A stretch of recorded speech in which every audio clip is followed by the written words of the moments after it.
What's good, YouTube? What's good? What's good? What's good?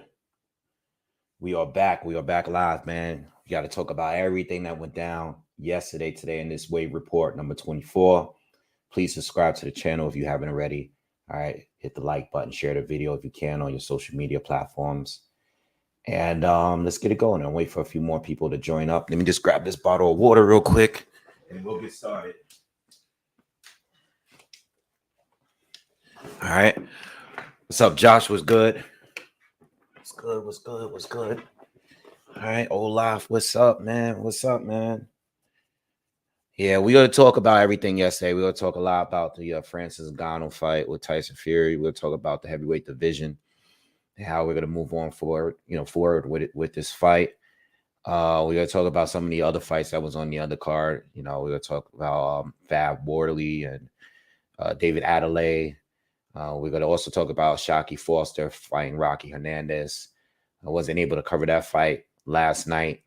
But I did watch it this morning. I did watch most of it last night. All right. I did end up placing a late bet on Shockey Foster to win straight up. I didn't pick decision. I didn't pick by knockout.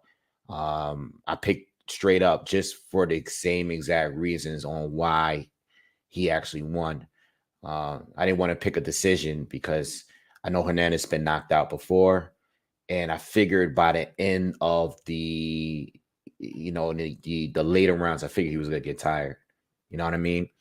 I did give you guys a quick prediction yesterday while I was on the live, but I'm sure most of you didn't see. I know a lot of people didn't want to have anything to do with that Ngannou Fury fight yesterday. Not a lot of channels made content on it, which is totally understandable. It was a ridiculous fight. But we'll talk more about that later once more people come in. All right. All right. So look, let's start out with let's talk a little bit about the undercard yesterday. Fury and Ngannou. And even though the fights were boring, and the event was very, very boring and dragged out. 6.5 hour event. It was dragged out. It didn't need to be anywhere near that long. Every fight was pretty much a stoppage. Okay, everything was pretty much a stoppage. I started on the Carlos Takam fight, and that was at 1 p.m. Eastern. And Fury and Ngannou didn't come out, I think, until like 6 p.m. All right, it was something crazy like that. So 5 hours, 5.5 hours of just sitting around waiting for that main event to start. It was crazy, but we got through it, man. A lot of you guys were here and we got through it, man. It is what it is. So let's talk about the undercard. Mainly some of the winners of the undercard, like Joseph Parker, like Arslan Beck, and also who else won on that fight? Who's also on that card? Bacoli. At this point, what's good, Star Fox? What's good, Him Theon? What's good? J Rules. Yeah, I'm gonna open it up a little later after I get through everything. J Rules was good with you, man. I just think that all of the guys that won last night, these heavyweights that won, they should be pretty much fighting each other at this point. Joseph Parker, like I said last night, either get him in there with another top 10 heavyweight, that he hasn't fought yet, or get him in there with one of these guys that's on the come up and that's building momentum. You know what I mean? Get him in there with Bacoli. Get him in there with Arslan Beck. Get him in there with Frank Sanchez. Get him in there with Jared Anderson at this point. Yes, he's a former champion. If they can't get him in there with like someone he hasn't fought, like a Hrgovic or a Zhang, one of these guys that, I think at this point, everybody's waiting to see. This whole thing with Fury threw everything off. It really did. Like, it threw everything off because no one really knows what's going to happen next. And regardless of what Frank Warren is saying right now, or Eddie Hearn is saying, or even what Tyson Fury is saying. We don't really know what's going to happen. But what I will say is I'm expecting a lot of elite heavyweights to start knocking on the door of Francis Ngannou and wanting to take that fight. You know, because they're going to see money in there. They're going to see this event and be like, yo, we want that fight. So, you know what I mean? It opens a lot of doors, and I'm expect Francis to make a lot of money. I know he's with the PFL. What's up, Gems? Was good. But he's gonna make some money boxing. All right. At this point, whether he won the fight officially, and we'll get through that, he's gonna make his money in boxing. All right. But these other guys like Parker, Arslanbek, all of these Jalalev, all of these guys need to fight each other at some point. Yo, let's make the fights happen in 2025. I said to somebody yesterday on the live, somebody came out and was like, yo, Fury's ruining the heavyweight division. I'm like, no, he's not. I mean, he's part of the problem, but none of these guys should be waiting around and seeing what Fury's going to do. You know what I mean? He's ruining the career of Usyk and him getting the opportunity to fight for undisputed. But outside of that, there wasn't really any good heavyweight fights this year outside of Joe Joyce and Zhang. You know what I mean? We got those fights. That's a kind of fight that's a quality heavyweight fight. Outside of that, Joshua, you know, taking his tune-ups. Wilder didn't fight. Andy Ruiz didn't fight. Dillian White got caught up with PEDs. Let's be real. Like, no one was really getting it in the heavyweight division like that. I'm talking about the top dudes. You know what I mean? So, as far as those undercard fights, those guys should be facing each other, especially guys like Bacoli and Arslanbek. You know what I mean? Like, I'm ready for them to put him in there with somebody real. Bacoli's been looking for a fight. I'm still a little bit unsure how Bacoli would look in a real fight. I know Takam is solid. You know, I expected a lot more from him yesterday, but I don't even know if this 300-pound thing with Bacoli is even going to work moving forward. We just got to wait and see. All right. Let's talk about David Adeleye and Fabio Wardley. That was probably, outside of Tyson Fury, of course, one of the most disappointing performances I have seen in a while from anyone. David Adeleye, not only did he lose the fight, which is cool, you lose, but it's the arrogance. It's like the dude was smiling, sticking his tongue out, acting like a clown the whole fight. He's losing the fight. He's getting beat up, and he's still acting like a clown. Everything that he was doing in the presser and everything that was going on in between leading up to that fight, he was still doing the same shit while he was getting his ass kicked. You know, and I watched an interview with him, a post-fight interview, and he was like, yeah, you know, I'm still gonna be me. I'm still this. You know, I feel like I wasn't myself in this, and you know, my legs wasn't feeling right, and you know, he's talking all this bullshit. And I was like, no, we saw the fight. We know exactly why you lost. You know, Wardley was doing everything to throw you off. Those feints was throwing you off. Wardley didn't fight like the wild man we've seen him fight in other fights. Like, he technically broke you down. He beat you in every way. You know, and that's it. You just couldn't compete. So I know he's playing the game like, you know, this, he's doing all this talking. Bro, you got broken down. It is what it is. You know, you got exposed. You got exposed. There's nothing more to it. You know what I mean?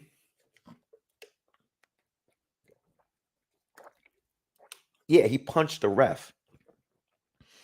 He punched the referee because he was mad that he got stopped. You wasn't in the fight. As the rounds kept going, You looked slower and tired as the rounds kept going. You didn't look like you were, it was a comeback coming. No, you looked like you was getting ready to get stopped when you got stopped. You know, the dude lay you out and you're sticking your tongue out him while you're laying on the ground, bro. Like, come on, man. I hate when dudes, when they're in the ring and they're doing too much to try to look cool. You know what that reminds me of? That reminds me of what's the fight? You guys know the fight that I'm talking about. Um, Mickey Bay. You guys remember that fight? Mickey Bay. He was fighting uh what's his name? Mickey Bay was fighting. What's his name? John. Guys, tell me in the comments. I know you guys know who I'm talking about. What was that fight where he was winning the fight clear? He had it in the bag, and the dude started celebrating early. All right, he's staring in the crowd. John Molina Jr. John Molina Jr. All right, celebrated too early. You know what I mean? Like, yo, win the fight, man. Stop trying to look cool. Stop trying to look cool when you're losing. You get hit with a shot. Stop making it look like you're okay. You got to win the fight, man. You got to win the fight. You know what I mean? Adeleye, I mean, I don't know. I don't even know. I don't even want to watch him fight anymore after watching that. You know, it's not even like it wasn't competitive. And again, I'm cool with you taking an L. It is what it is. But it's everything that you, all the antics and stuff leading up to the fight and all the antics while you were fighting. It's a terrible fight, man. You got dominated. You lost every round, bro. You got shut out. The best round was the first round. The most competitive round was the first round only because it was a filling out round. That's the only round that you can make an argument that he won. You know what I mean? But Wardley beat him in every way. And you could add Wardley to the list of those guys like Joseph Parker. I would like to see Wardley fight Joseph Parker or fight Artsland Beck. You know what I mean? Or fight Daniel Dubois. All those fights are solid. All those fights. But Adeleye proved that he's not even close of reaching out the British level at this point. He's there and he's already got a questionable win. You know what I mean? I've seen the fight. I know about that fight. I brought it up in a prediction video. Again, I thought he improved since that fight. Apparently he didn't. You know what I mean? So you know, that's with that. Now, before we get to Fury in Ngannou, I want to talk about the Shaqy Foster fight. If you didn't see the fight, it was on the Zone last night. It's a matchroom card. It was a great fight. I mean, classic boxer against puncher. You know what I mean? Rocky Hernandez. I believe this fight was out in Mexico. Shaqy Foster, good boxer, good defender. You know, moves well. Good fight, man. I mean, everything. At least from what I said yesterday before the fight, I expected Shaqy to. If he, I said this yesterday. If he's able to weather the storm early and let Hernandez burn himself out, he got it in the bag in the later rounds. You know, didn't know if he'd be able to stop him or not. Hold on. Hold on.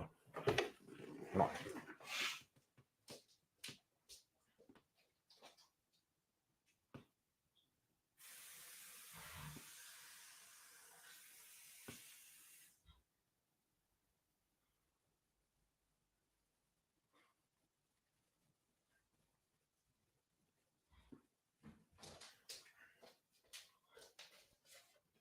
Sorry about that. Yeah, I didn't know if he was going to be able to stop him or not, but I knew if he was able to weather the storm in the early rounds, he would beat him in the later rounds. Rocky never fought any real top dudes. Rocky was stopped in the first round. I think I put money on the Shaqy late. right before the fight, just straight up. And I was able to win because I knew that if Rocky was tired by the end of the fight, he would Oshaki would have an opportunity to stop him. You know what I mean? I know Oshaki's not a biggest puncher, but it happened, and actually ended up being a war. I think those last few rounds were crazy, especially in the 11th round. I think the 11th round is arguably the best round of the year of the whole box of all boxing. I mean, Ashaki started dominating Hernandez, right? Hurting him. It looked like he was about to get him out of there, and then Hernandez came back. I think Ashaki might have punched himself out, and he came back. It was a really, really, really, really, really good fight, man. Really good fight. You know what I mean? I think as far as the rounds, right? So there was a judge. If you guys don't know, the scorecards were split between two judges, right? I think I didn't write it down today, but as I watched it and I looked at the scorecards, I think based on what I saw, the two judges that had it like reasonable, if you take some of those rounds in, take some of them rounds out, either way, I don't really completely agree with none of the three. You know what I mean? But I also feel like it's depending on what you like. I think Oshaki, I like what he was doing as far as landing the more accurate shots. I think Hernandez was definitely the aggressor, but he was missing a lot. But it was just those moments when Foster was on the ropes. That's when Hernandez was landing the most. Rocky was landing the most when Foster was on the ropes for a while. You know what I mean? Southpaw, I know I missed it, man, and I'm mad I wasn't here. I had to go to a birthday party last night. I couldn't miss it. But yeah, I'm mad I missed a good one. I knew it was going to be a good one. All right, but that one judge that gave Hernandez every single round. It went to 12 rounds. Foster got the stoppage late. They gave Rocky every round. The whole 11 rounds, it was 10-9 for Rocky. That guy should be suspended. And I know people were talking about that. Everybody thought that they was going to set, Foster up and possibly rob him. I know everybody was saying that and all that, but it was crazy. 11 rounds. You didn't give Foster one round. Like judges like that at this point, you got to get out. You got to get them out of here, man. But that's part of the sport. It is what it is.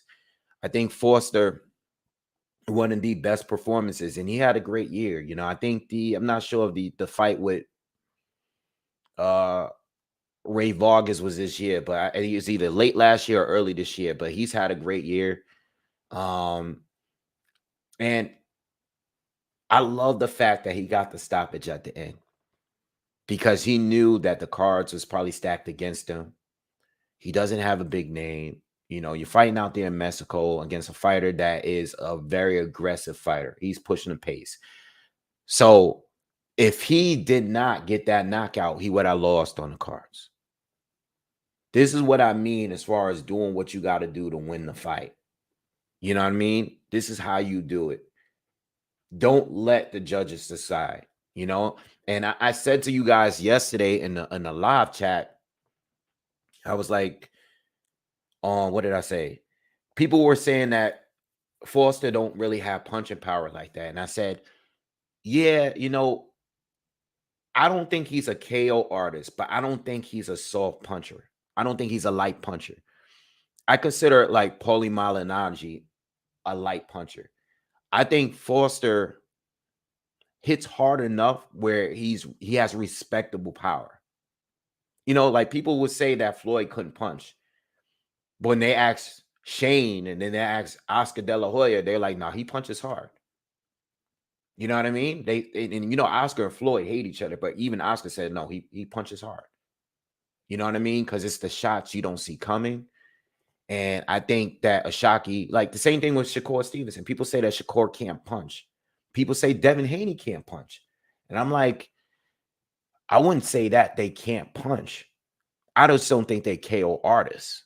You know what I mean? I think they hit hard enough to make the opponent respect them. And I felt I use those examples for Foster. I think Foster is not a big puncher, but I think he hits hard enough.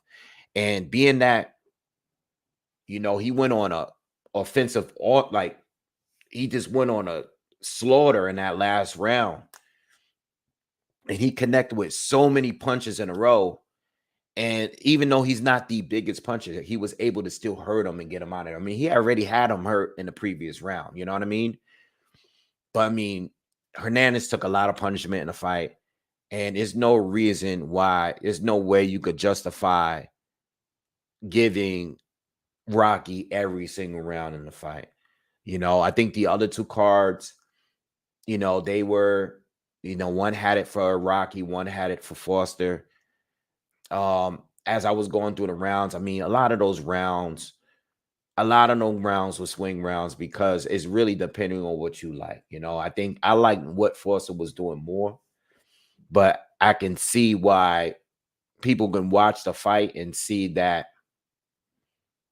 Foster's doing all this moving and you got Rocky trying to cut off the ring, trying to catch up to him, trying to push the pace.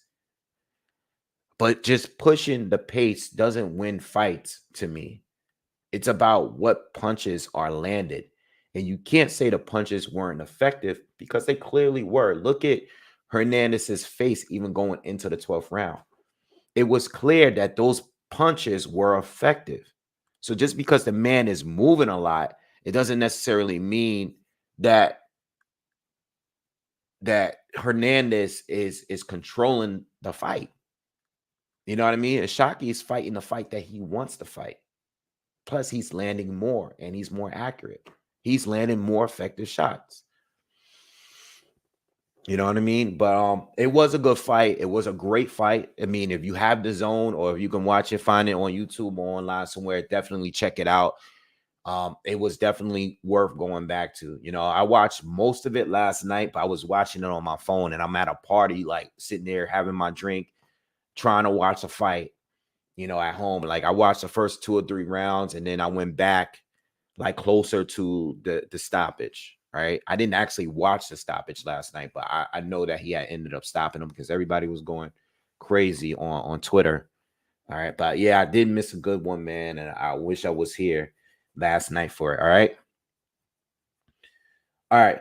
Let's talk about Fury and Ngannou. And we're going to talk about a whole lot when it comes to this fight because I really don't know. Like, I feel like when stuff like this happens, and I was excited watching the fight last night. I did watch it again just to see. I just watched it this morning again just to see if I felt any different, about this fight. And I really didn't. I think the only difference of me scoring it. Let's see how I scored it. Let me pull up the scorecard real quick. It's the same of what I said yesterday live. It's just I actually scored it. I gave the first round to Fury. All right. The second round I gave to Ngannou. Now, this is there are like 4 rounds in this fight that I think were kind of debatable. I think the second one was kind of debatable. The second round specifically because Ngannou started better. He landed the uppercut, but I think Tyson might have finished it stronger. You know what I mean? And that goes the same for the 4th and 5th rounds. I think those are rounds where Ngannou landed the best shot, but Fury did more in the second round to me. Or no, he finished better in the second round to me. But I gave that one to Ngannou because he landed a bigger shot, and I think he started the round better. The third round I gave to Ngannou, obviously, is a 10-8 round because that's the round of the knockdown. The fourth I gave to Fury. This is another close round that could have gone either way. Again, Francis Ngannou started out hot, landed some big shots very early in the round. But Fury closed it out much stronger in the end. He landed a few right hands.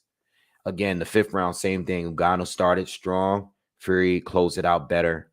I gave it to Fury. Those 2 rounds could go either way. The 6th round, I thought it was clear for Fury. All right, up to that point, that was Fury's best round. The 7th round, I thought it was clear to Ngannou. The 8th, I thought it was clear to Ngannou. I thought the 9th was clear for Fury. And I think the 10th, that this is the only round that I don't feel like anyone won the round. I gave it a 10-10 round. No one won the round to me. So based on that, I have it score for 95-95. Again, I have 4 rounds. Some people are going to score the 10th round. Some are going to give Fury the 10th. I seen that the judges, I think 2 of the judges might have given Ngannou the 10th round, and I think one gave it to Fury.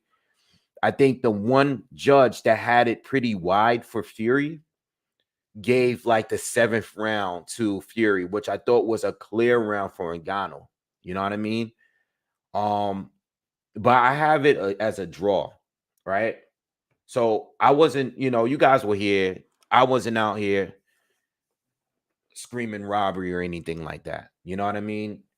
I thought the fight itself, and I thought it was a moral victory for Ngannou. Like, Ngannou did the more damage. He did more damage. He was able to hurt Fury. He landed the bigger shots. I think Fury won 5 rounds. I gave Ngannou 4. But I think the rounds that I gave Ngannou was more clear to me, whereas Fury, some of the rounds that I gave to him could have gone either way. You know what I mean? So as far as scoring, I had it 95-95. I think one of the judges had it too wide for Fury, giving him like the 7th round is like the 7th round. That was clearly Ngannou to me. I totally disagree with that. What's up, Coach? Coach Malachi, I see you. Yeah, so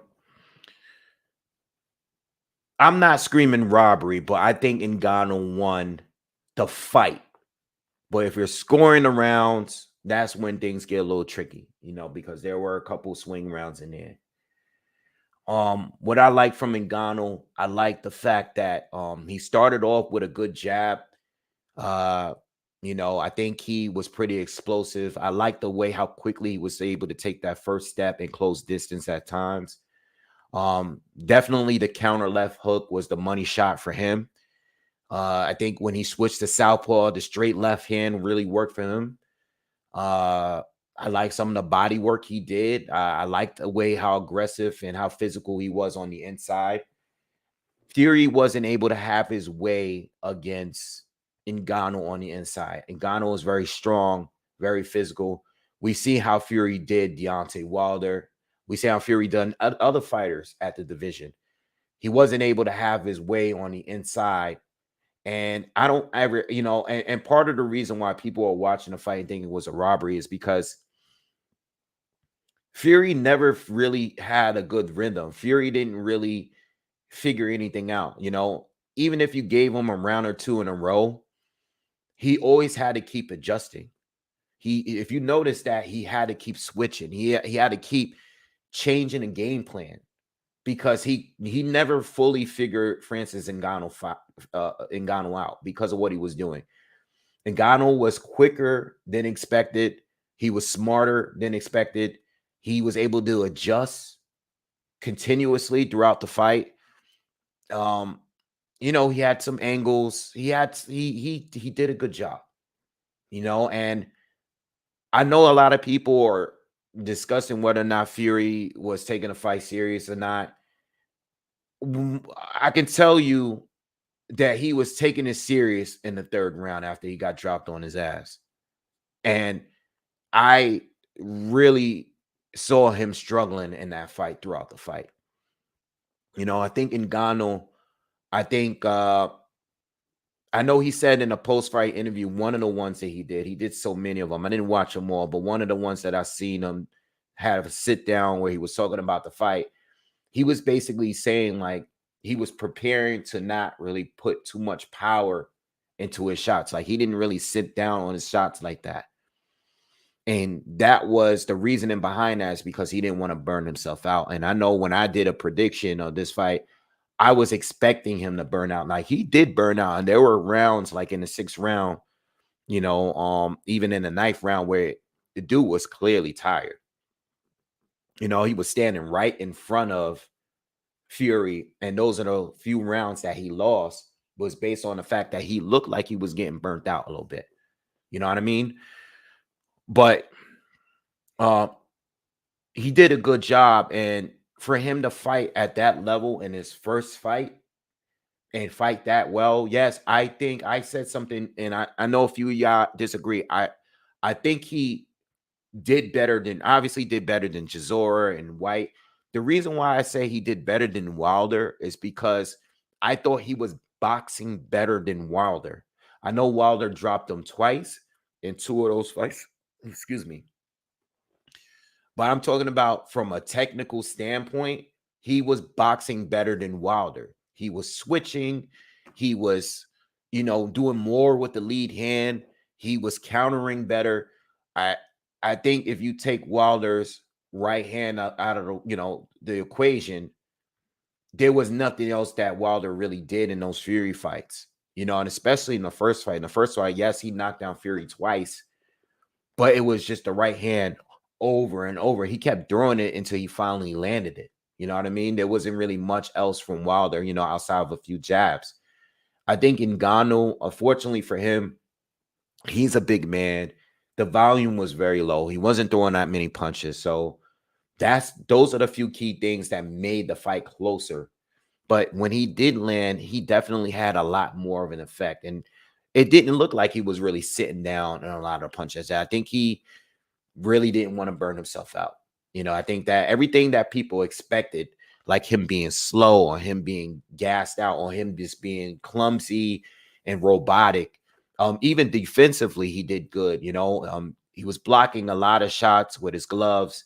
He was ducking underneath a lot of right hands. He was timing the right hand with the left. Him switching and fighting as a southpaw and forcing Fury to switch throughout the fight just shows that this was not a joke. It ended up being a real thing. And it was supposed to be a joke. And this is why I was so excited about the fight. The fight really wasn't good like that. It wasn't a great fight. I think the shock of it all, especially in the first half of the fight, made it entertaining. But I just like total chaos. I said this with what's this guy, Logan Paul? That guy he fought a few weeks ago. I like the fact that fight ended in a brawl. I wasn't live or anything, but I did watch it. I did stream it. And I like the fact that when a fight is so corny and it shouldn't be happening like this one, I like when it ends in chaos. I like the fact that Fury got exposed. I like that he got knocked down, because you shouldn't be taking this fight. You shouldn't be taking these fights like this. You should be fighting the other best fighter at the heavyweight division. You fought Dillian White. You fought Derek Chisora. You should be fighting Usyk. You're holding up a legacy fight here. You're cherry picking. And I don't care how many legends was at this place out there in Saudi Arabia. I don't care if Eminem and Kanye showed up. I don't care if all of these celebrities, A-list celebrities in the building. At the end of the day, and I know it's all about money. All right, it's about money, so I get that. But you embarrassed the sport yesterday. You let a guy that's a stranger come over and fought you as a boxer. It made it look like you lost the fight. You lost the fight. You got beat up. That guy didn't get beat up. The best shot Fury landed was an elbow. That was the cleanest shot that Fury landed in the fight. An elbow. The cleanest shot. Fury was doing MMA and Ngannou was boxing. Fury's doing elbows. You know what I mean? It's just, and that didn't even hurt the man. All right. So look, this is what we need to do. as boxing fans, this is what we need to do. Let's stop just making assumptions on who's going to win fights based on resumes. All right. I noticed that a lot of boxing fans, they want to hype up certain people, like Wilder fans, for example. A lot of them are still pissed off that Fury won the fight. But since Fury beat him, they want to overhype Fury. No, Fury doesn't automatically beat everybody else just because he beat Deontay Wilder. That's not how it works. We're not doing that. This is why I said yesterday, I spent a lot of time yesterday in that live just talking about fights that I still want to see. I don't care about the outcome. I still want to see Fury and AJ fight. I still want to see AJ and Wilder fight. I don't want to talk about who would win because they look like this in this fight and that like that. No, let's stop doing that shit. Let's demand the fights. Let's not assume that a fighter, this is how, listen, we like to make picks, right? But I'm sure I did not hear anyone say, even for the few people that thought Francis was going to get a knockout, I did not hear anyone predict Francis was going to arguably outbox Fury, knock him down, and win a decision. That's what almost happened yesterday. Most people think he won the fight. No one expected Francis to look that good. We all know he had a puncher's chance, but nobody knew he was going to look that good boxing. So I hear people like Eddie Hearn. Eddie Hearn, again, he's all about the politics because he's a promoter. So he's supposed to say these things. AJ's going there and stop him in 3 rounds. Tyson Fury looked like trash. AJ would destroy him now. No, I want to see the fight. I don't know if AJ beats Ngannou. I don't know. All I know is that Ngannou is just because of that performance, he's in the mix. I want to see the fights. We can sit here and throw predictions out here. You know what? Ngannou was supposed to get knocked out yesterday. So we could sit around all day acting like we know, like we're experts and who's going to win this and who's going to win that. At the end of the day, they got to fight. What do you think? Fury is going to beat AJ or AJ is going to beat Wilder or whatever? We got to see the fight. What if Wilder fought Andy Ruiz and ends up losing a fight? I mean, Wilder would be the favorite, but what if Ruiz pulled off the upset like he did with Anthony Joshua? What if Ngannou goes in there with Wilder and pulls off the upset against Deontay Wilder? Well, now it wouldn't be as much of an upset because people are rating him so high based on his Fury performance. What if Fury is falling off? What if he is declining? You guys have been saying that about Canelo for the past 3 or 4 fights. What if Canelo, before Jamel Charlo, you guys were saying Canelo is declining. What if Fury is declining as well? He is 35 years old. What if he is declining? It's possible he's declining, or it's possible that Francis Ngannou was just good. And, it could be one of those things like maybe Fury did take it light. Now, as far as preparation, maybe not as far as preparation, but as far as mentally going in there with the confidence enough to know that he would not struggle in the fight.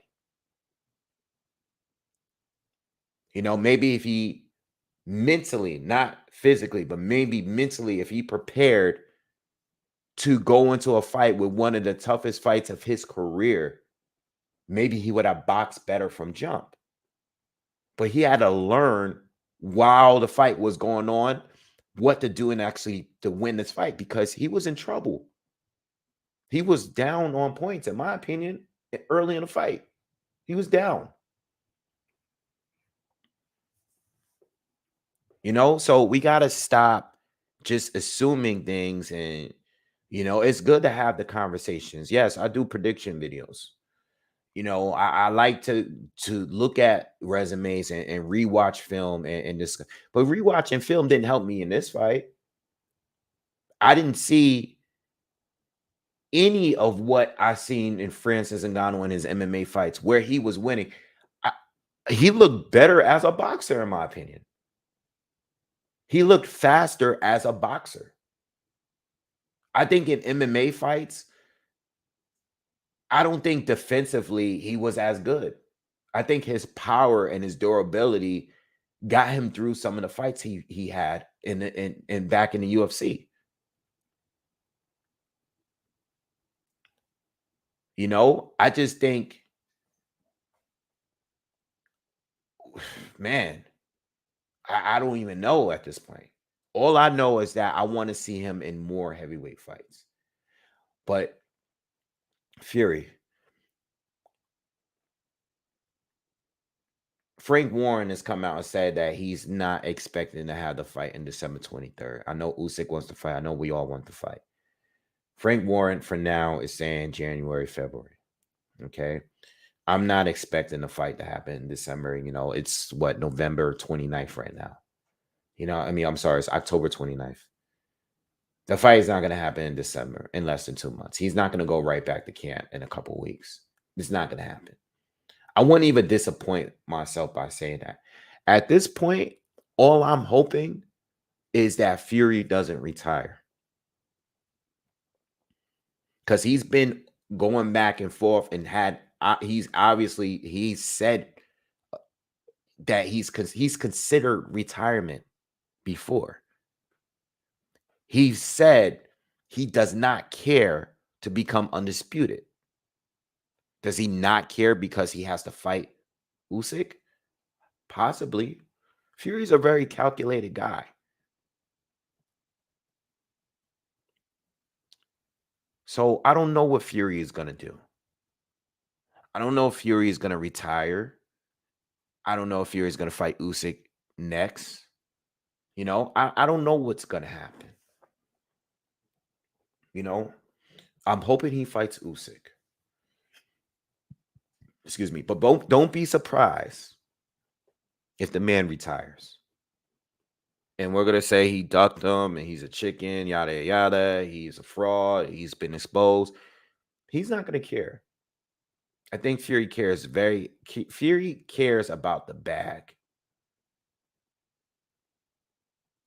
All right. And he cherry picks. He does cherry pick. He'll take a tough one here and there, but he cherry picks. Fury cares about the bag. And if the money ain't right for Usyk, if it's not worth the loss, the risk of losing, he's not going to take the fight. You know, but allegedly they agreed on the fight. So we'll see. The price might just go up now that fight just happened the way it did, though. That's what I'm saying. Whatever they agreed on beforehand, the price might have just went up for Tyson Fury. No, if he's getting guys like Eminem and Kanye West and Ronaldo and basically all these A-list celebrities to go to Saudi Arabia to watch that kind of fight, the price might have just went up for both. You know what I mean? I don't know if he fights. I think it's 50-50 whether he fights Usyk or not. You know, and again, Usyk is a different fighter. You know, I still think Usyk is better than Ngannou. But Usyk and Ngannou is two different fighters. You know what I mean? There's also two different fighters. And I think Ngannou being so awkward was part of the problem, you know, being different, you know, especially when they were tying up. I just noticed that Fury, who is a big guy and he has long arms, he's always handled himself well on the inside. I don't think Fury was comfortable ever when they were fighting on the inside. I think Ngannou was just too strong and he couldn't lock him in like that. You know what I mean? And I think that, yeah, I know the commentary was saying that MMA way of holding and tying up is a lot different from boxing, and that might have been an issue, like especially when he landed that uppercut in the second round.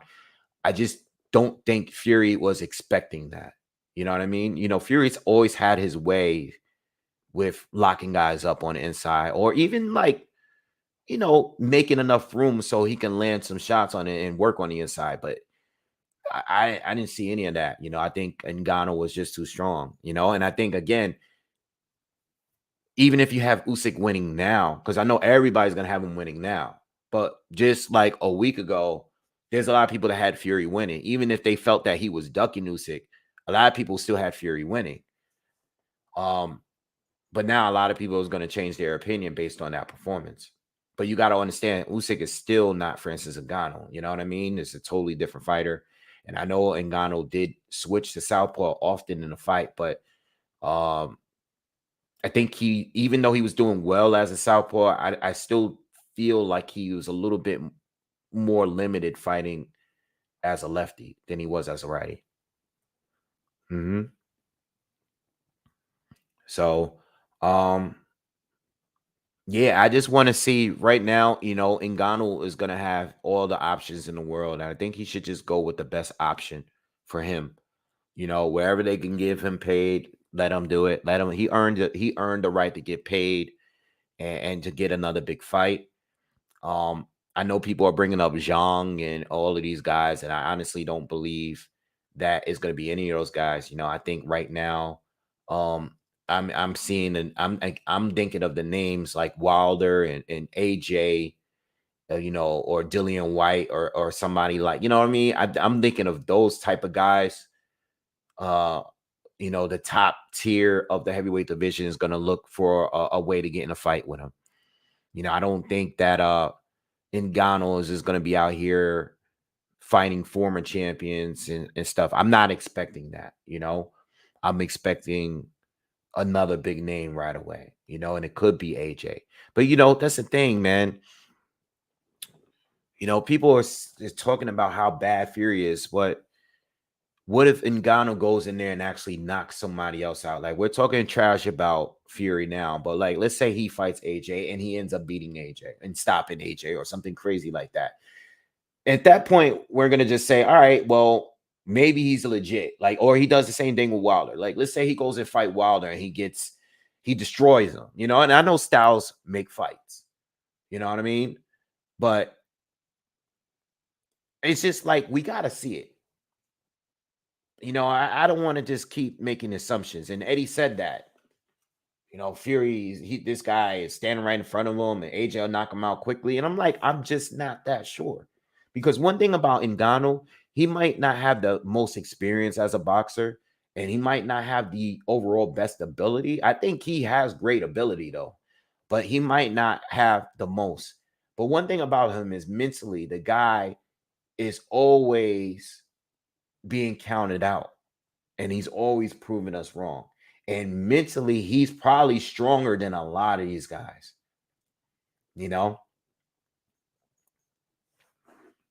What's up, E-Class? Thank you for donating. He says, will Las Vegas still be the fight capital of the world in the next 5 years? No, I don't even think. I mean, Saudi is looking to be the next capital, but they're not going to have that many fights. I still think that Vegas is going to have more fights. Obviously, Saudi is just a different level of, I don't even want to say it was different level because it really depends on who's fighting. Because again, if you're going to have two big names fighting in Vegas, everybody's going to be in Vegas. All those same kind of people, they're going to be out in Vegas. This time they had the event in Saudi Arabia. So what? Everybody flew to Saudi Arabia. But A-list celebrities and as far as money and stuff, yes, they are billionaires out there. But at the end of the day, like, you're still going to have Vegas events probably that's going to cost more to be there, depending on who is fighting. You know what I mean? So it really depends on who's fighting and more so than where they're fighting. All right. But Vegas is still going to be big. As far as America, Vegas is going to be the biggest here. But Saudi is right up there in the top places of boxing. It's right up there at this point. What's up, nerd? All right. All right, I'm gonna throw the link up, and if you guys want to jump in and just give me your thoughts on Fury and Francis Ngannou, join up, speak your piece.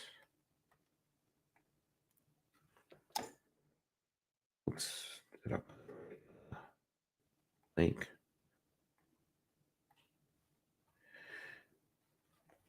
Yeah. I'm trying to think of what else that I wanted to talk about when it comes to this fight in the heavyweight division. What fight do you guys want to see with Francis Ngannou the most? Like, let me know in the comments. What fight, and hit the thumbs up too if you haven't already. What fight would you guys like to see the most with Francis moving forward? You know, I think he can fight anybody he wants right now, honestly. You know, because as dangerous as he looked, I think people are want to going to try to fight him and do better than Tyson Fury.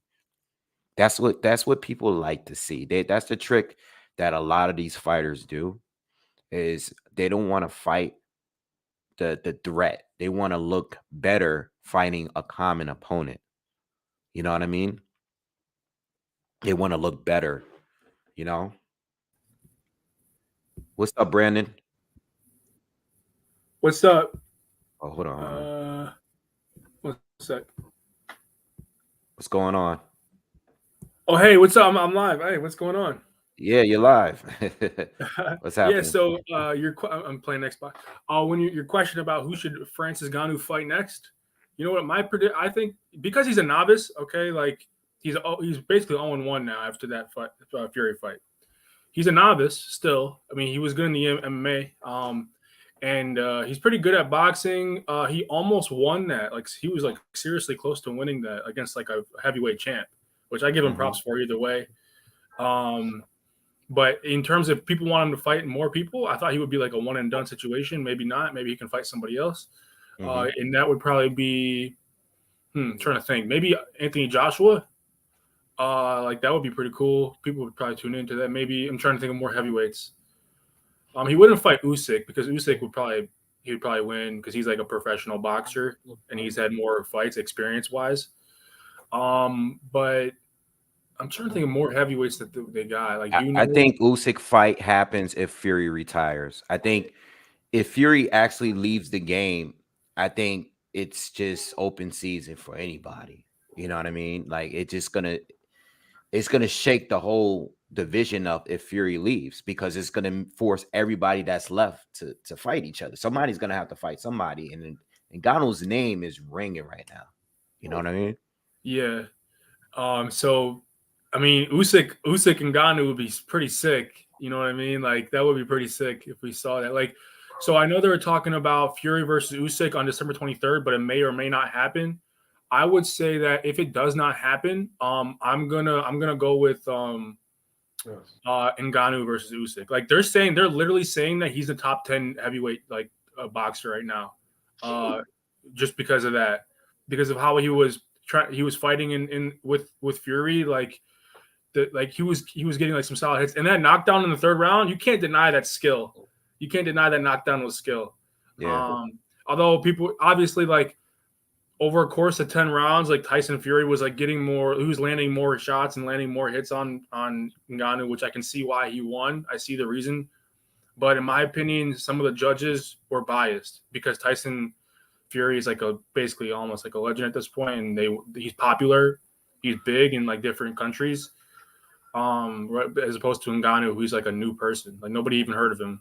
I mean, I haven't heard of him until that fight, but yeah. But he's a good fighter. You know what I mean? I would like to see him in another fight. You know, I would much rather see him than Wilder. Maybe he could fight Wilder. We could set that up, or he can just rematch Fury. And yeah, no, please, no. Like, no, like, we don't want any more hiccups and stuff. We want to get Fury. Hopefully, I mean, obviously that's a realistic option, you know, but hopefully that doesn't happen. Hopefully we get the money talk. So if they offer these two to fight again, Fury probably, I don't know what Fury's going to do at this point, because he may feel like he lost. I mean, he walked out of that ring like he lost, and he probably doesn't want anything to do with that. He's like, yo, I'm gonna take my money and get out of here. So he's gonna either fight Usyk or retire. But Jay Roos, what's up, bro? What Hey, you what's up, think? man? How you doing, man? I'm good. I'm good.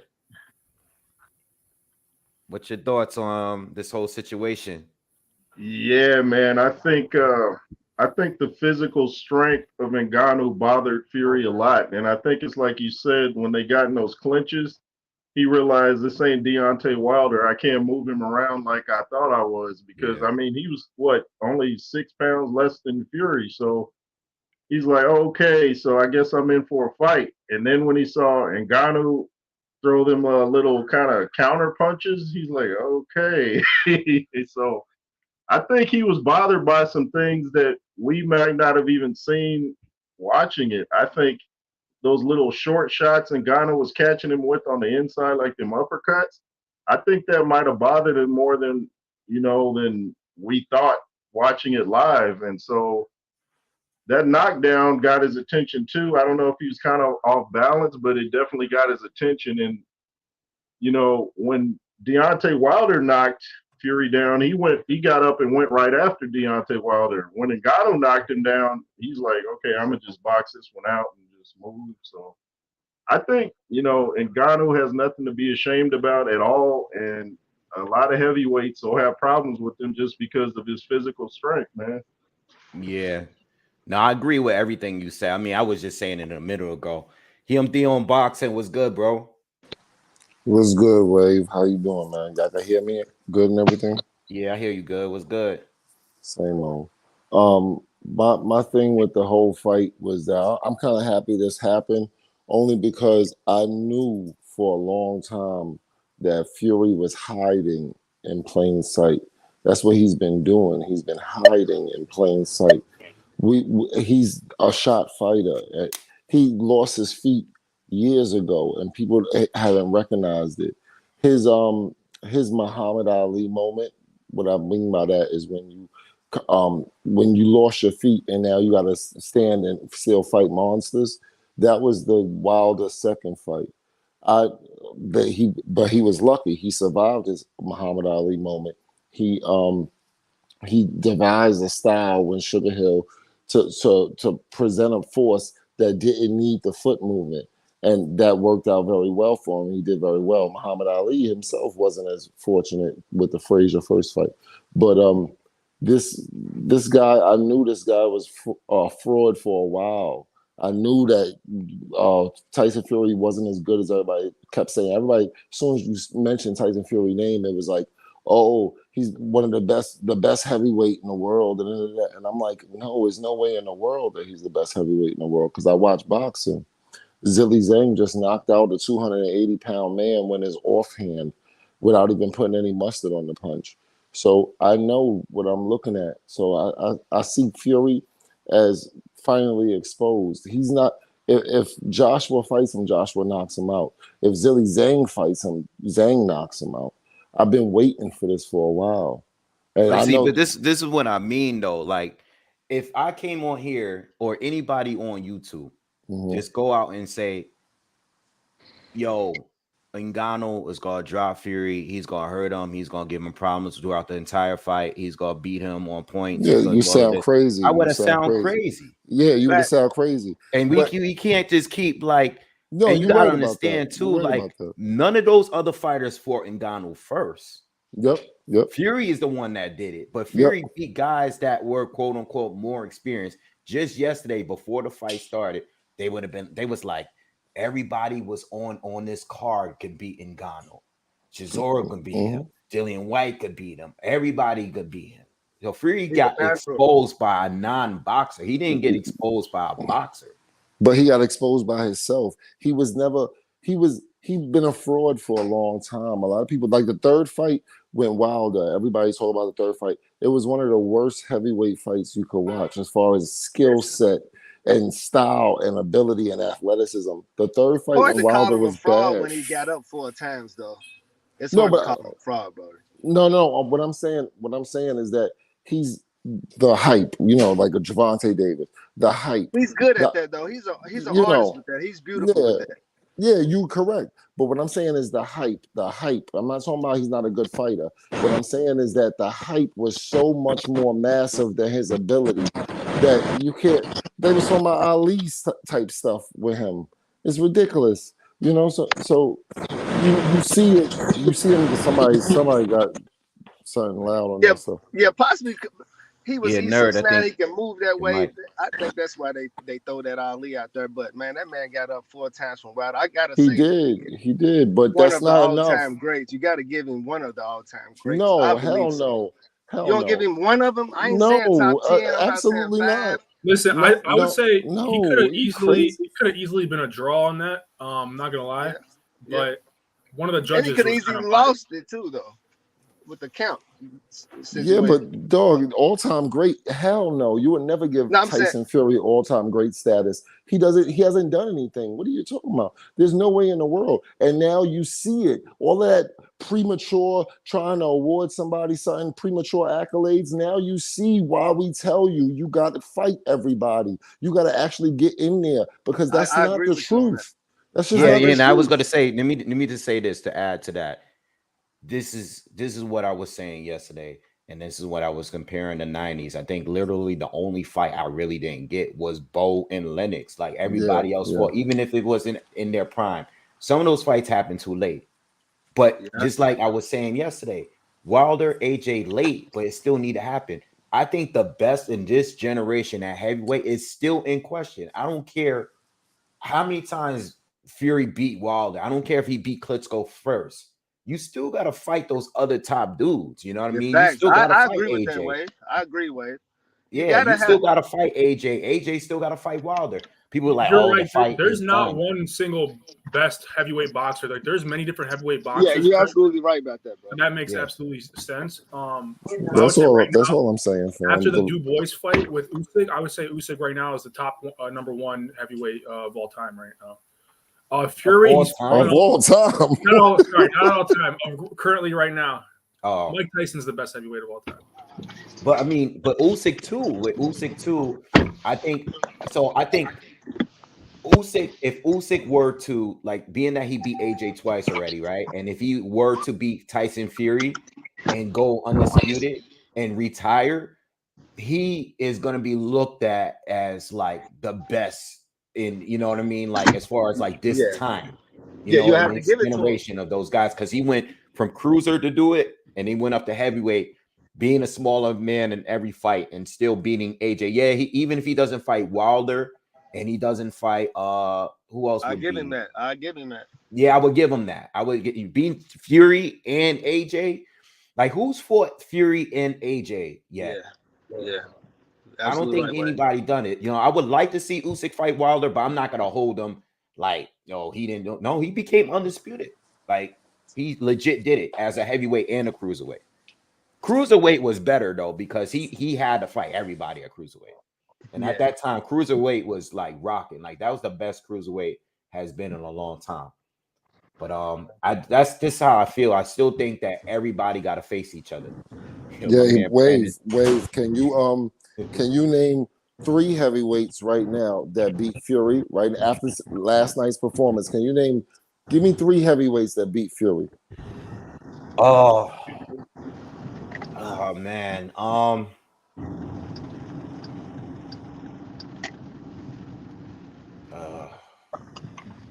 I like I mean, I say they beat him, but I like Usyk's chances. I like Zhang's chances, and I like I've always liked AJ's chances against Fury. I agree. Let me not say me too. They I would mean, win. I agree with what you like said, their but chances you of don't beating gotta Fury. explain. Yeah, you don't even gotta explain. I agree with your list. Yeah, I agree with your list perfectly. Yeah, I think Zhang is gonna be he's gonna be hard to deal with whoever they end up putting him in there with. He's gonna be hard to deal with. Man. He is very serious. Yeah, his style and him being a southpaw and all that. It's just because, you know what, that's another thing. And I said this. I know Joe Joyce his chin might be done, right? I never liked that dude.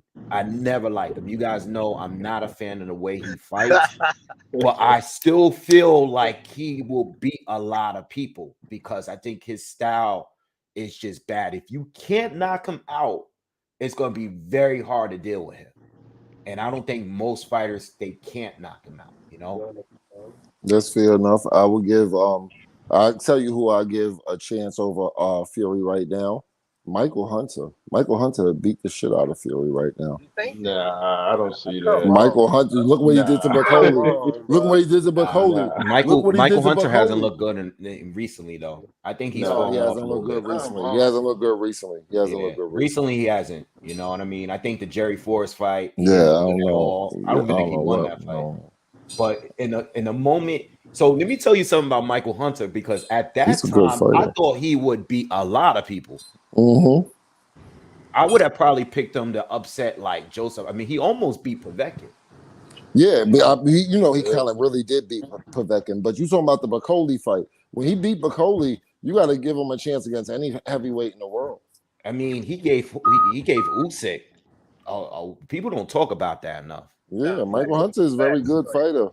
Yeah, that was a good I, fight. I, I would like to see Ngannou fight Joe Joyce. Oh, Yo, I thought about that yesterday. oh God. But yo, that's another thing though. Funny as hell. This is why we need to watch more fights with him because I want to see his approach against someone that he gotta go to war with. We Yeah. just saw him wait, fight I gotta someone. say, my fault. No, Hey, I thank was you gonna for- say like we just see him fight a technical fight. How is he gonna look when he fight his kind of fight like back in the MMA days? Yeah. Good point. You know, Hey, yo, hey, good looking Wade for uploading that reaction, man. That was so funny because I was watching it live, and I always go back to check your reaction because I watch all the fights live and I try to get the whole experience. So Yeah. I always go double back and see how you act. You always act the same, though. It was so funny, bro. yo, but that's man. how I am when I'm watching boxing, just like Yeah. casually. And we have Yeah. a fight party. I don't even do fight parties like that anymore because I'll be too busy doing this. Yeah. But back then we had fight party. We just running around the whole house like Oh, crazy. man. Oh! Yeah, that's how I am. I was outside when he knocked Fury down, bro. I went outside. I said, "There's no way. It's no way you let just knock you down like." Yeah, man. I mean, yo, I like, and I was saying earlier, I like when we get these stupid fights like this and it's complete chaos. I love it. I'm here for it. Like at that moment when Fury got dropped, I was like, yes, I got my money's worth. I'm good with this now because this was not supposed to happen and it happened. Yeah. Like, you know, I gotta say the whole show was just beautiful last night. I gotta say, man, the way they did everything was nice, man. Yeah, it was nice, but it was there too for long, hours. though. It was 6 hours, 6.5 Yeah. hours before we got to the main fight. Every fight was a KO, early KO. Yeah. I really only showed up for Wardley and Adeleye. I really only showed up for that. That Me was too. decent. Dude, I was so close to buying this fight with Fury and Ngannou, but then I realized there's a Devin Haney Regis Prograis fight in December, so I'm gonna buy that one for sure because Yeah. it just seems more competitive than this one was.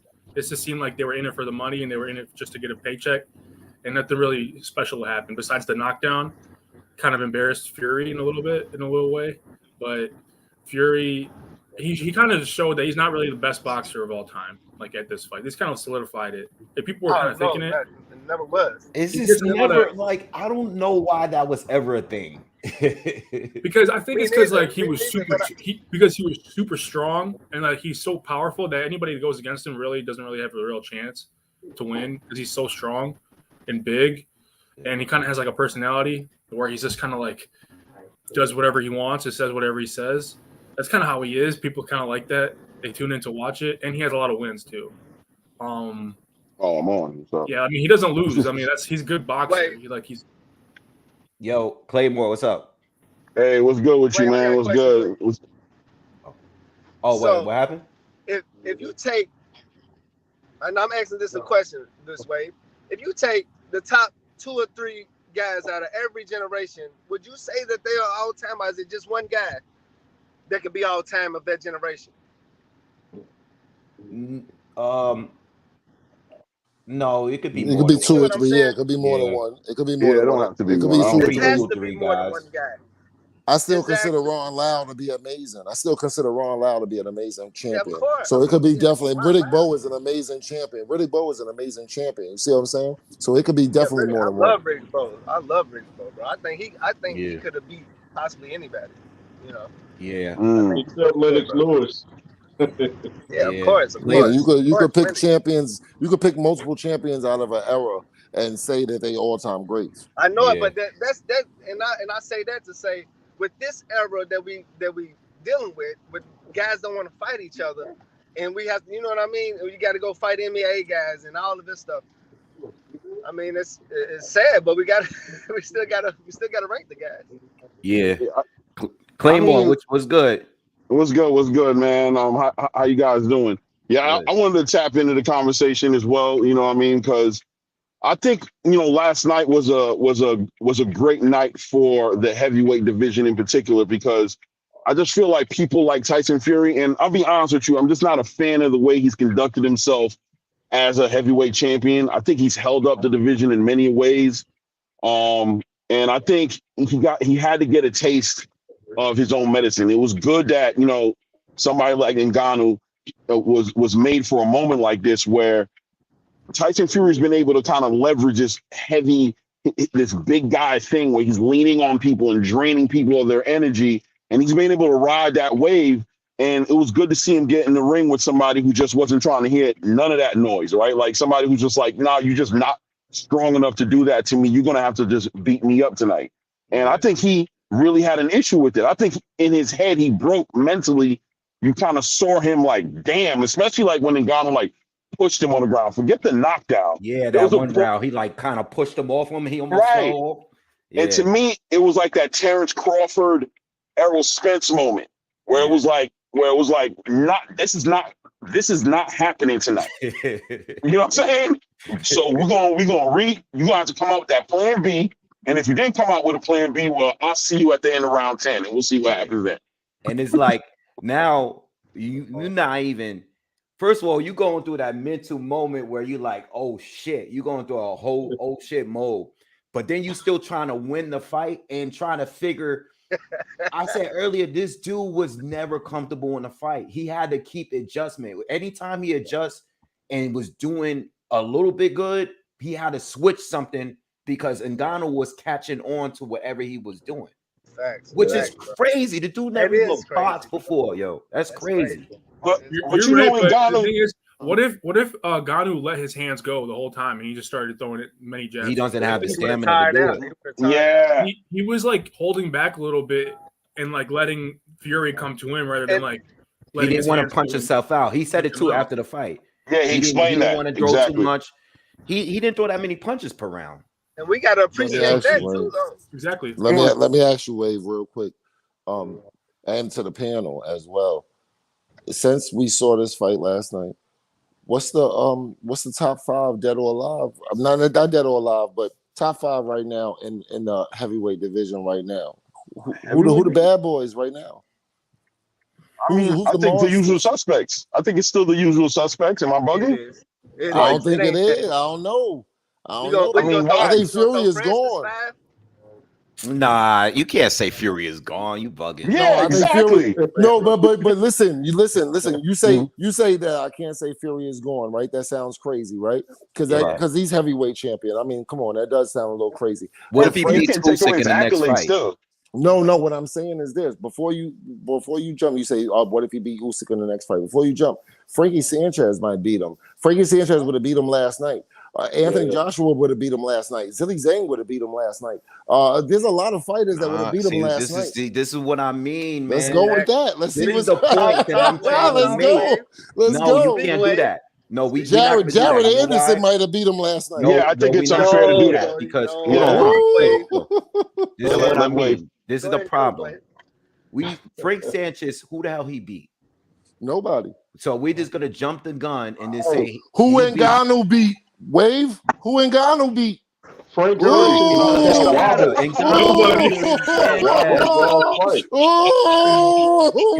the point I'm making. He's not Frank Sanchez. Ngannou's not Frank Sanchez, bro.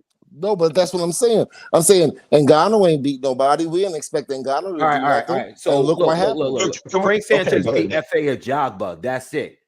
Do you think FA would beat Ngannou?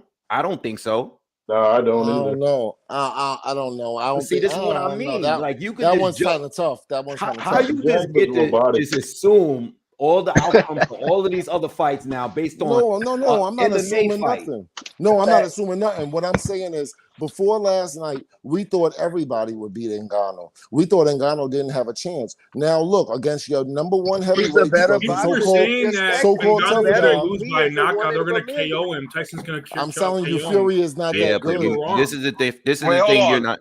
This isn't. Am I- This is. Go ahead, Hold go on. ahead. Hold on. This Yeah. is the thing. I'm going to say this.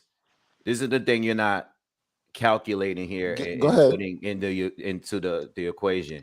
Go ahead. No one seen Ngannou box until last night. Yes. Anybody that fights him next are preparing for a top tier boxer now. Yes. Exactly. Yes. 100%. 100%.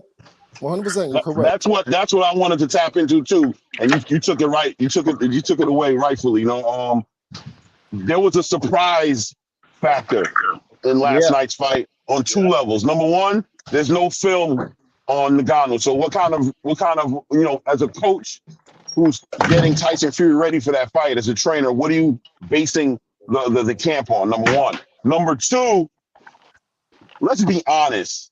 There's a very good chance Tyson Fury just didn't prepare for this fight.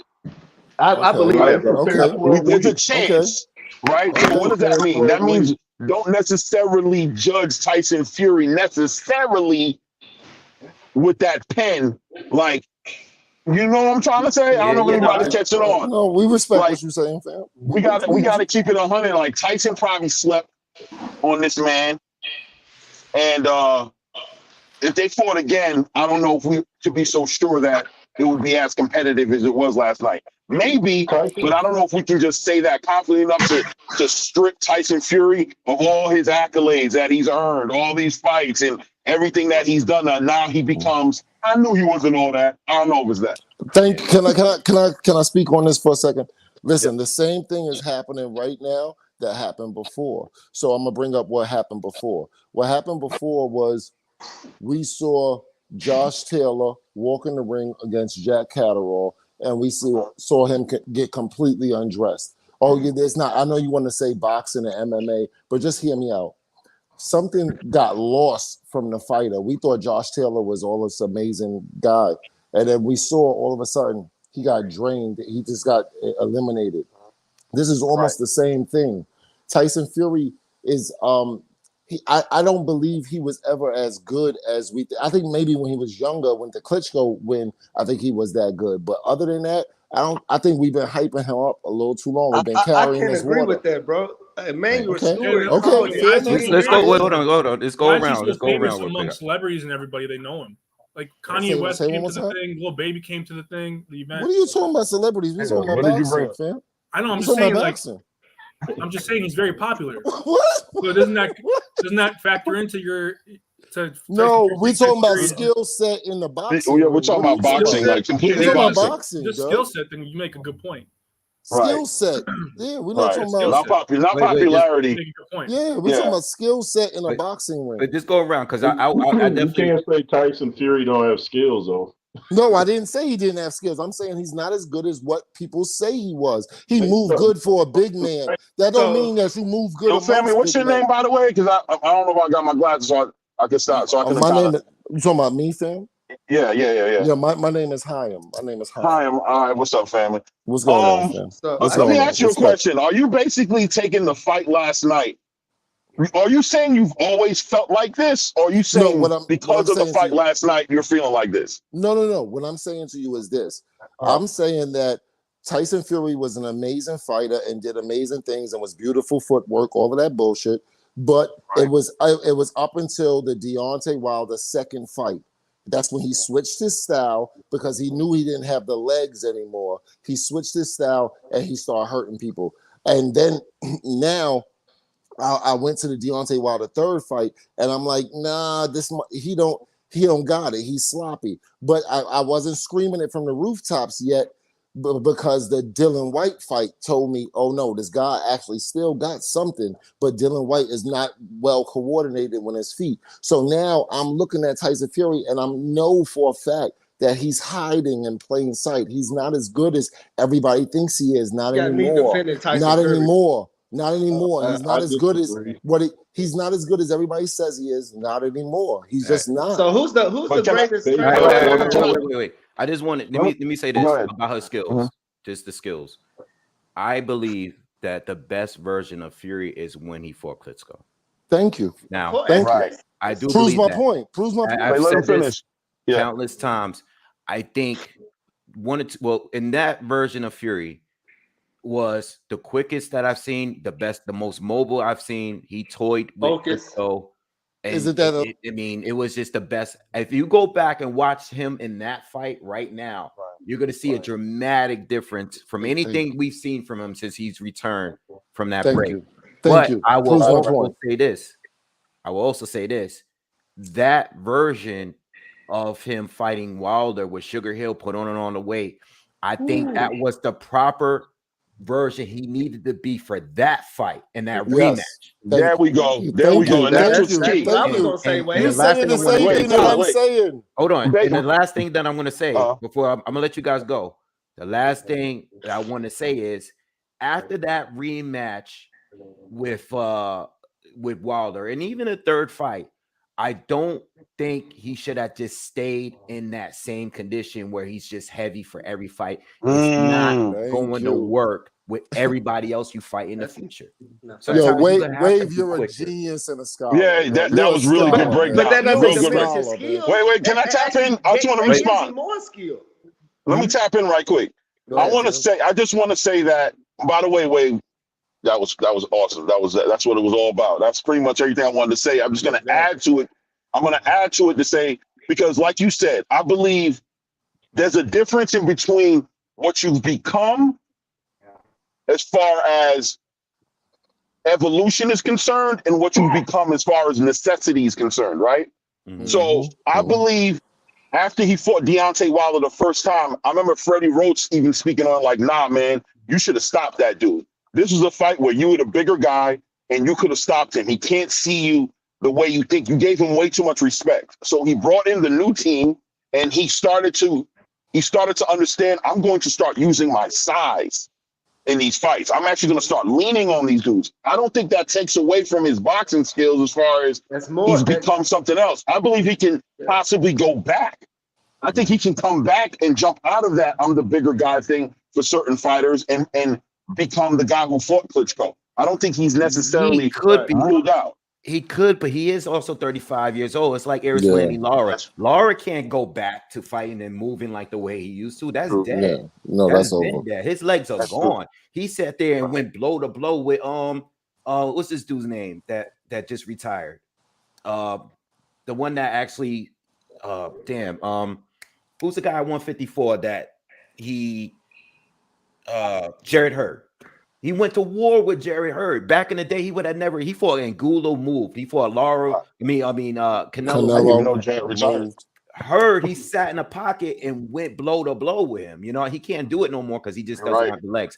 I'm not sure if Tyson Fury has the legs to go back anymore. That's the thing. He doesn't. He doesn't. That's what I'm trying to say. Yeah, once you forsake those legs, it's over. It's over. Yeah. His legs are gone. Yeah. But he knows it. He's trying to front and hide in plain sight the best he can. He's been doing it for over 2 years. He's been hiding in plain sight. You might be right. Listen. You might be right. With respect, let me just finish. During the fight, who would you rather be? Who took less damage? It was Ngannou that took less damage.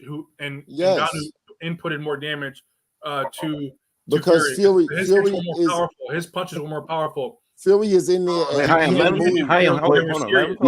finish. Fury is in there and he can't move. So now you're in a fight with a very big man that's strong and confident and got will and all of that stuff. And you're in there with a Congolese monster. So it's a real, it's a problem. No, facts. Yeah, no, that's just being honest. But we all accredited Tyson Fury with all of this amazing activity and agility and everything he could do. We didn't realize that he hasn't been doing it for over 2 years, almost 3 years. He hasn't been doing it. You're right. That's when you fight Wilder, you don't need agility. You need the ability to step forward and then bounce back if need be, and then step forward again. That's all your agility that you need to do. So at 270 pounds, you could step forward and step back with no problem. It's easy, but that's all you need when Wilder. When But this real is- this is- fighters, you got a problem, man. What do you But think this will is happen why- in the rematch, huh?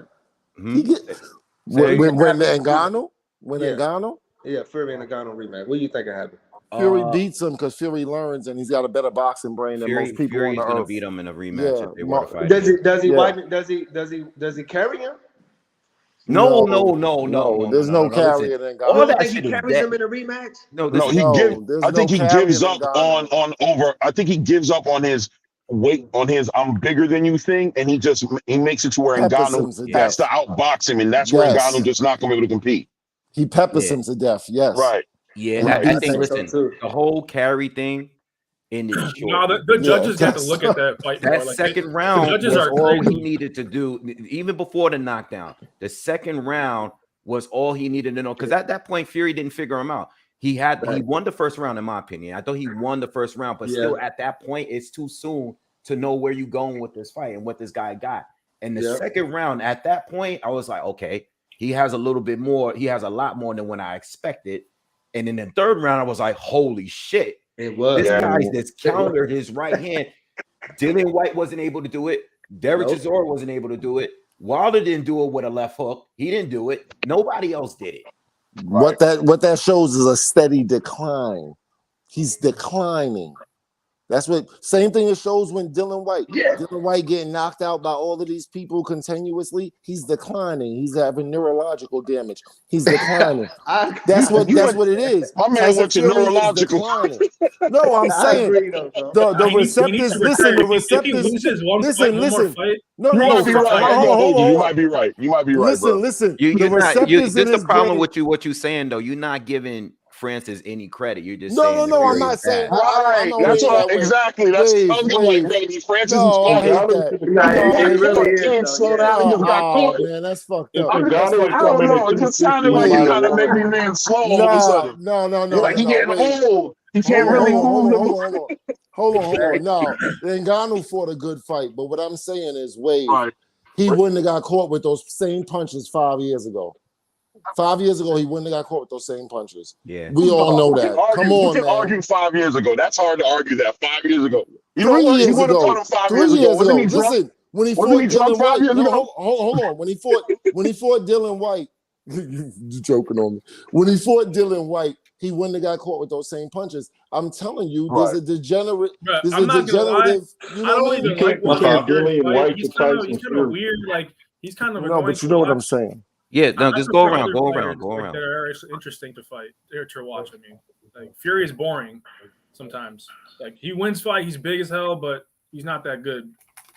Jay Roots, what He's you would good. say? I can't jack that. No, I was saying I don't think Tyson Fury is so much declined. It's just in that third fight with Deontay Wilder, he didn't really even train for that fight. So, I mean, look what he did basically off of 2 weeks of training. So you can't really look at that third fight and make a proper assessment of his decline or anything like that. And I think if Ngannou had come in at 250, he probably would have had a little more in the gas tank. And I think if Ngannou ever fought Adeleye, he would knock Adeleye out. Well, I think when Fury came in heavy in the second fight, it was just too dominant of a performance to really tell where he was. But I could tell you in the third Wilder fight, he became very easy to hit. And I think a lot of that Thank has you. to do with it probably has to do, it could be decline, but it has to do with the weight. His He big was an ass. easier target. He was easy. He wasn't as swift. He wasn't moving and getting out of the way. Like if you look at the first fight and the third, the only two competitive ones, it's not even count the second one. If you look at the first and third, Fury, even at that first fight, he was already like still getting back in the mix. So those first two tune-up fights he had, he didn't look that great. But in the first Fury Wilder fight, if you look at that one and you go to the third one where he's a lot heavier, you can see that he's an easier target because he's a bigger man. He was taking the right hands from Wilder in the second and the third and walking through them. Yeah. 100%. It was a different person, and now he's never going back. Can I say Well, he something was real damn near quick? 300 pounds. Wasn't he That's like like damn near money 300 going back pounds to that fight? Pretty Boy. Yeah, he was about Can I say- 277, 280, like where he's at now, I think. 77. When he fought Wilder? There's a Shakur fight coming up though soon in November, so I'm looking forward to that one. Yeah, we'll get to that. Right. Can I say something real Yeah. quick, Wave? Can I say something real quick? Yeah. There was a guy on the panel. I don't know your name. Respect to you, brother. But a guy in the panel Is it said, me? Hey, it might be you, fam. It might be you. Okay. You said that I'm bringing it to neurological issues and Well, that's stuff me. like that that. was me. That was me. Yeah, that was you. Claymore. Okay, I'm Yeah. sorry, fam. I just want to bring out a little distinction for you to see, so you understand what I'm talking about. Okay. Moses Atama looked like the fastest heavyweight on the planet right now. He's 19 years old.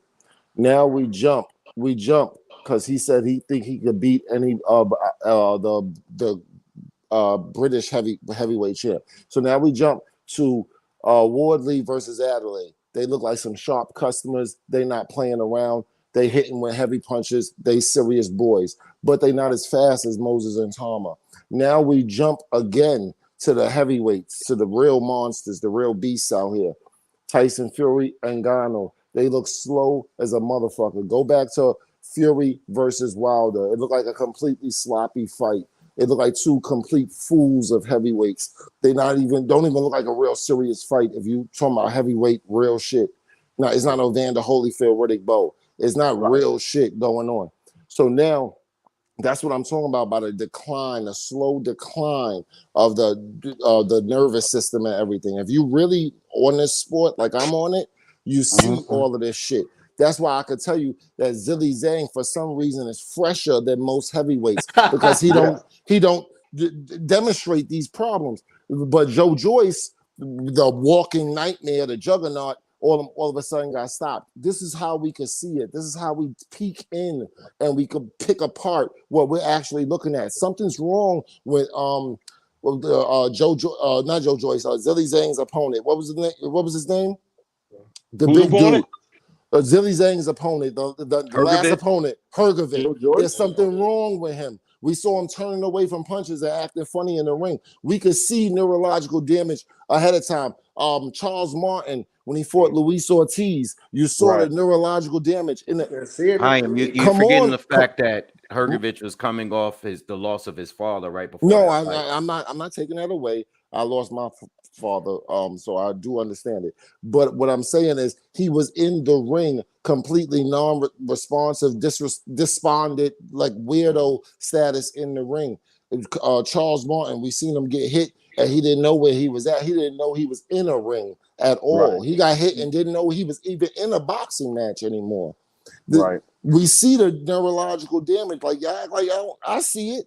And Tyson. Hyman, let me answer Hyman right quick. Hyman, I agree with those scenarios. Like, yes, right. I just don't know if I'm ready to apply that thinking to Tyson Fury. I don't know if that's the issue. Yeah, he's he's not good. No. Tyson Fury is not that good. He's overrated. He's overrated. Thank you. But that's not neurological. That's fact. Not that good. No, what I'm saying is that he suffered. He's just a very big guy. He's not that good. Yeah, he's not that good. He does nothing for the sport of boxing. He's not so that many good. better fighters out there. Usyk is a better fighter than him, bro. Watch fight. He's not that good. Everybody thought Lomachenko was amazing. Tell you guys what's going to happen. I'm sorry to break. I'm sorry to cut you. Usyk is a solid fighter, bro. He's a really solid fighter. People just say Tyson Fury's not that good? Did you really just say that? That's crazy. He's not that good. He's the biggest classmate. He's the biggest person in the class. Dude, he's fat. He's like fat. Bro, you just can't big. knock that though. He just gotta give him his credit. He has no skills. Andy Ruiz was fat too. Look what he did to Joshua. So what's that mean? Andy Ruiz is good. Andy Ruiz is very good. I would choose he's better than Fury over a Tyson. Intricate skill set, yes. But is he better though? Yes. Not the intricate skill set, bro. You putting your money on him over Fury? No, around that time. That's not true. That's not true. I'm not going to Fury give doesn't it. have He beat our guy, heavyweights bro. of all time, and Fury we doesn't have I'm slurs. Mike Tyson on one side and Tyson Fury on the other side. I'm going with Mike Tyson. 100% every ability day. to win. So that's like, I mean, come on, that's Mike. Yeah, that's not fair All enough. right. That's not fair So enough. wait. Just let's not get crazy Because now. we don't jump to a It's long. going. Let's go. Tyson Wade. don't. Mike Tyson don't box no more, bro. No, He's- Principal Wave got to All step right. in Principal now. Wade. So let me He ask had to that. smack the room of the best. I want to go around Okay. outside of. All right. So outside of Fury, Wilder, Joshua, and Usyk, who do y'all feel is the best in the division? Maybe 3 people. Wait, who'd you say? Mike? 3 people. He said outside of Fury, Joshua, Wilder, and Usyk, who's the best 3 I'm in gonna the go with- division? I'm gonna No. I'm Francis? going to extend that because I don't want to talk about the guys that's been around. All right. I don't want to talk about Joyce. I don't want to talk about Zhang, and I don't want to talk about Andy Ruiz. All of the new guys. Anderson? I'm talking about Jalilov. He's talking about Jalilov. I'm going to talk about listen. I'm going to talk about Arslanbek, Jalilov, Jared Anderson, Fabio Wardley, Frank. all of those guys that's on the come up right now. Most of them undefeated. Who do you guys think is the future for the next generation? It got to be Usyk, Jalilov. Alexander Usyk.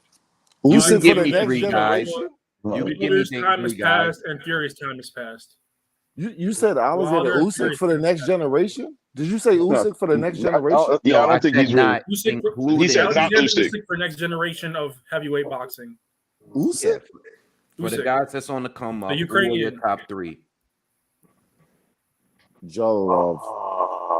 I don't. I'm gonna go Top 3 with. only heavyweights we're talking about. Yeah. The heavyweight. I'm gonna go with Jalilov. These dudes just ain't impressing me like Fury right now. number They're not 2, impressive like that. Wilder number 3. But we still got What picks would you from say, that. Phil?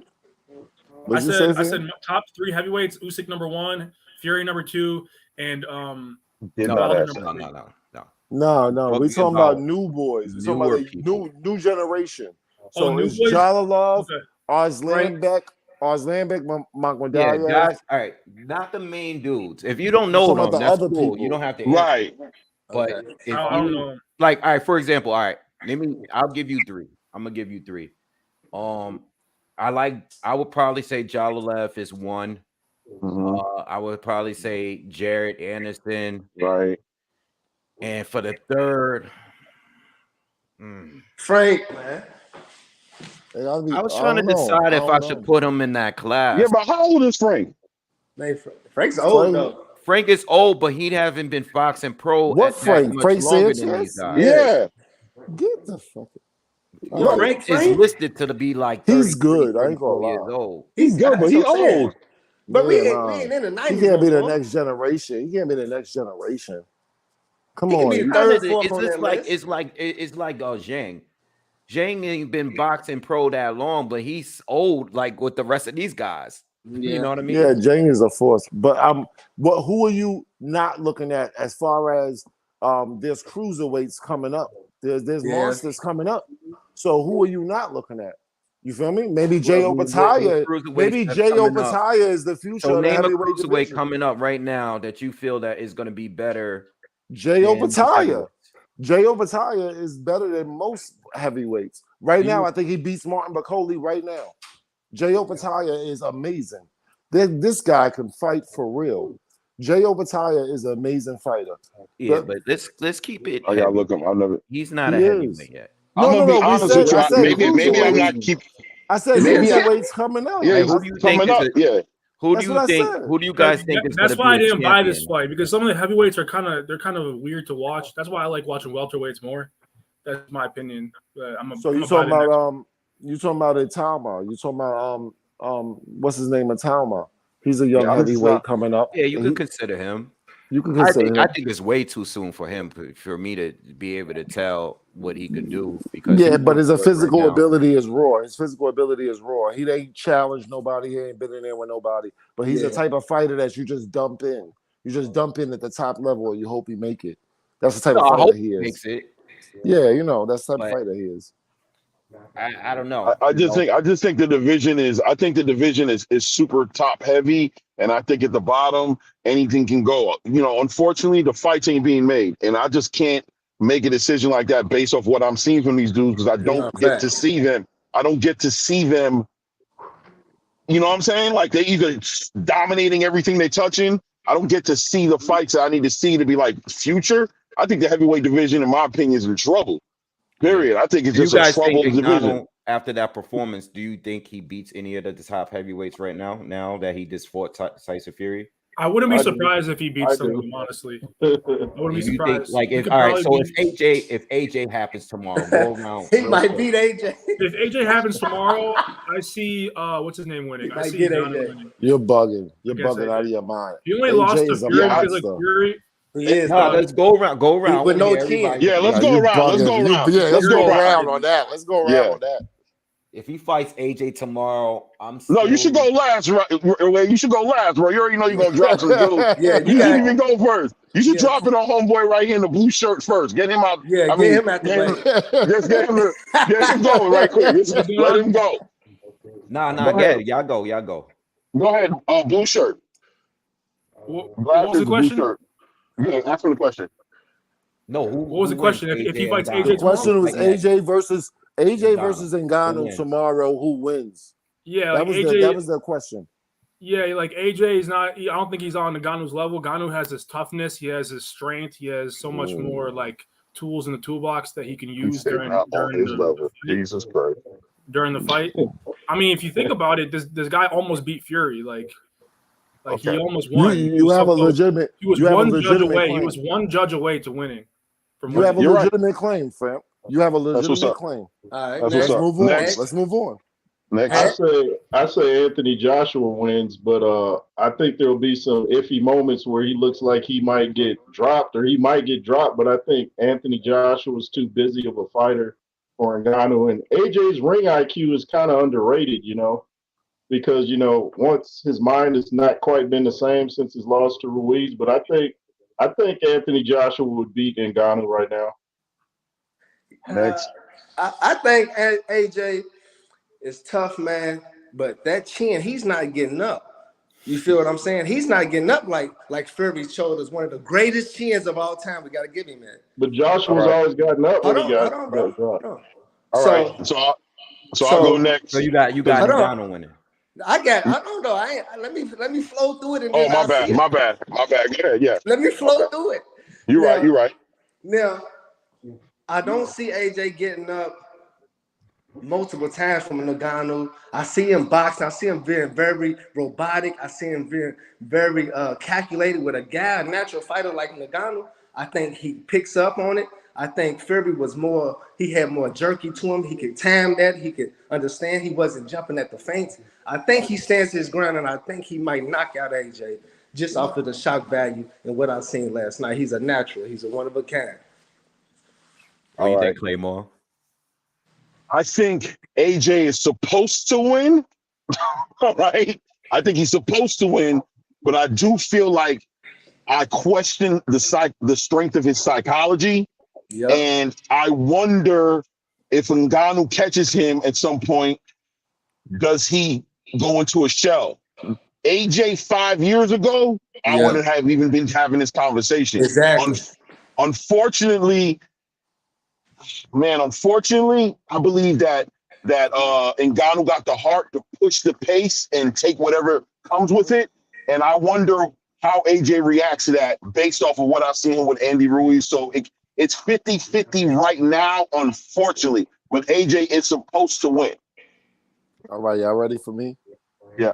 Yes, we'll take an hour, bro. Yes, we waiting on you. Y'all ready? All right. So what I say is this. I think AJ come from a different place than most fighters come from. I think the boy's special. I think the boy different. You feel me? I think that boy real serious fighter. The world championships, golden glove, gold medalist, all that stuff. I think AJ is a real deal.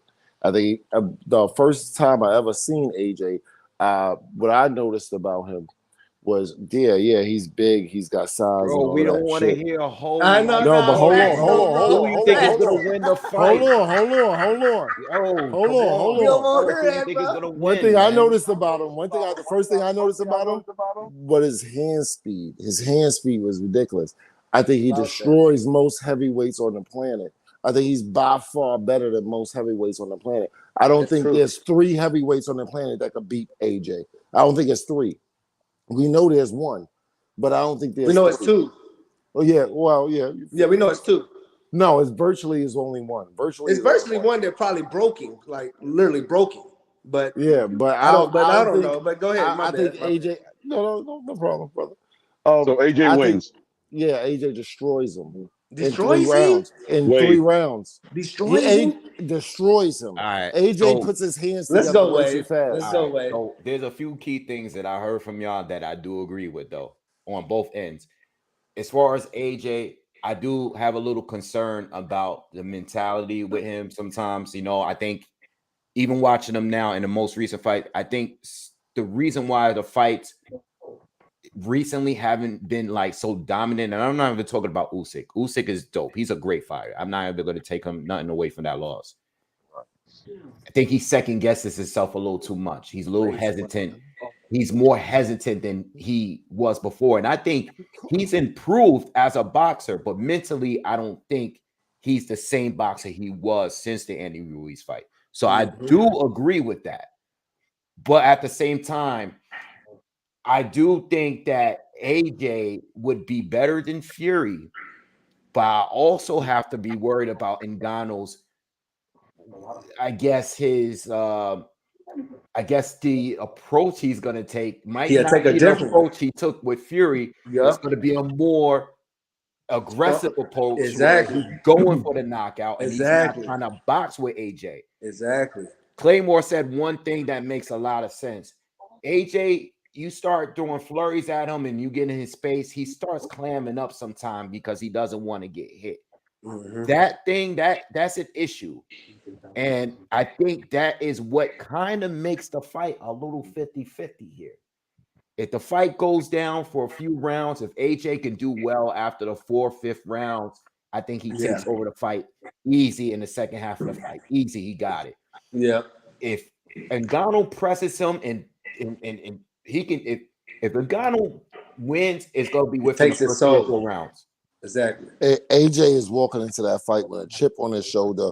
Look what he did to Fury. Listen what he did. Listen, look at what this guy did. You can't just ignore his mental state. He walking into that fight like, look at what this motherfucker did to Fury, and now they putting him against me. AJ will knock him out within 3 rounds. AJ will knock him out within 3 rounds. Remember, I said, hold me to my word. Hold me to my word. I hear your heart. I'm gonna tell you what my father-in-law, who's a preacher, used to say to me. He used to say to me, I hear your heart.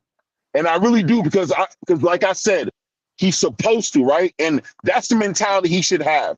I don't know if he's gonna have it though. No, he's not. It's deeper than it's deeper than, because what you're saying is what should happen. I don't know if you're necessarily speaking to what will happen. AJ hasn't shown us this thing right here pumping in his chest, and that's why he's even the way he's hesitant, even with the Deontay Wilder negotiations, even with everything coming together, it just makes me. He seems like he's still searching for something and he hasn't found it yet.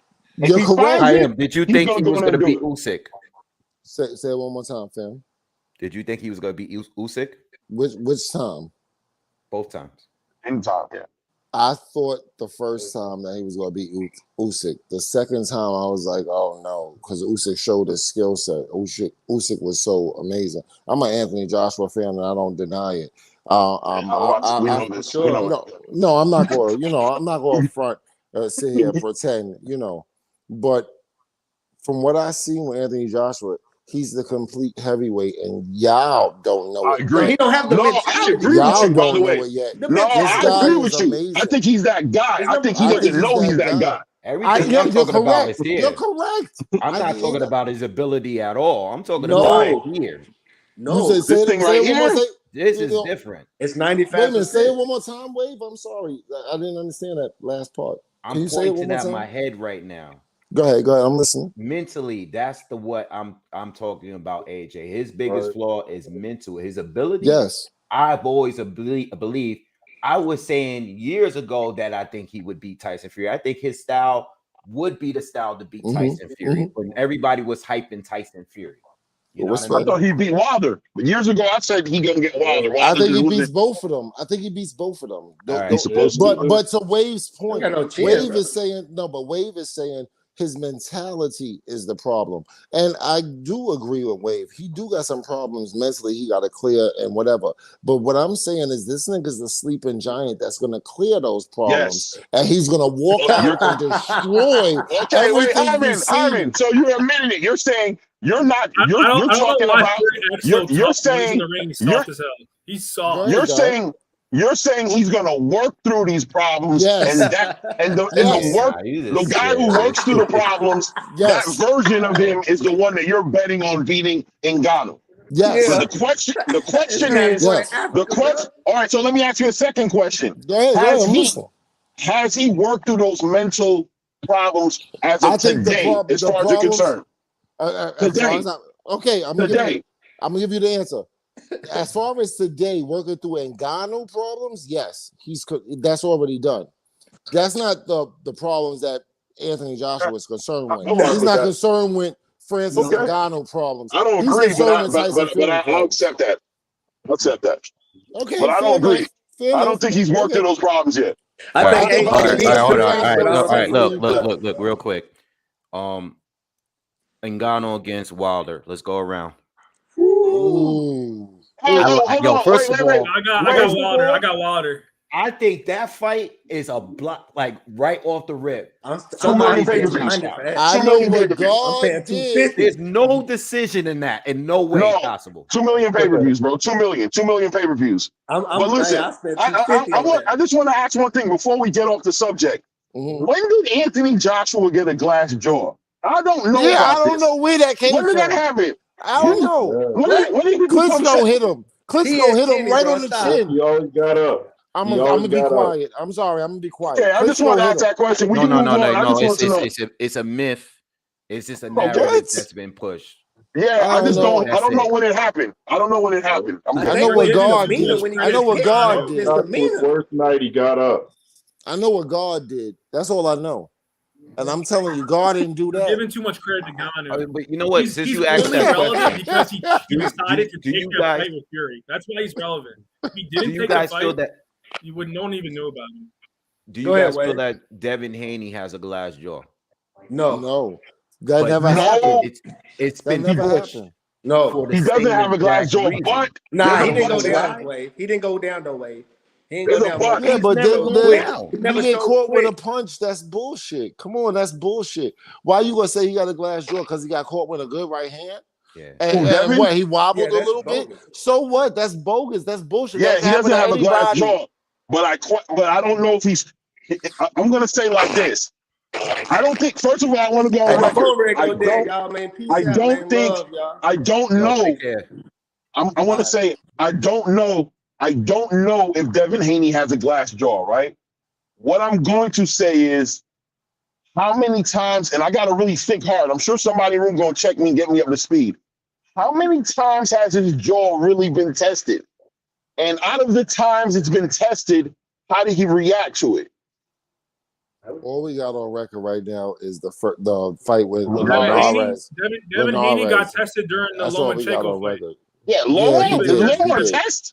Is that a test? I don't know. The Lomachenko, I don't know. He got hit pretty hard. I'm pretty sure. No, but he didn't get hit like Linares is a puncher, man. All right, let's not estimate Linares' power. He's a puncher. Yeah, no, Linares was a test. Linares was a test, and he did the stanky leg to the corner. But outside of him, he hasn't fought any huge punches. No, yeah, exactly. Loma's a volume puncher. You know what I'm saying? He breaks you down. Watch the sport, man. Yeah, like Linares is a way bigger puncher than Lomachenko. So I think it's different when we talk about Devin Haney and Anthony Joshua because I believe Anthony has been tested. He's been hit hard. Dylan White banged on him. Klitschko banged on him. Povetkin banged on him.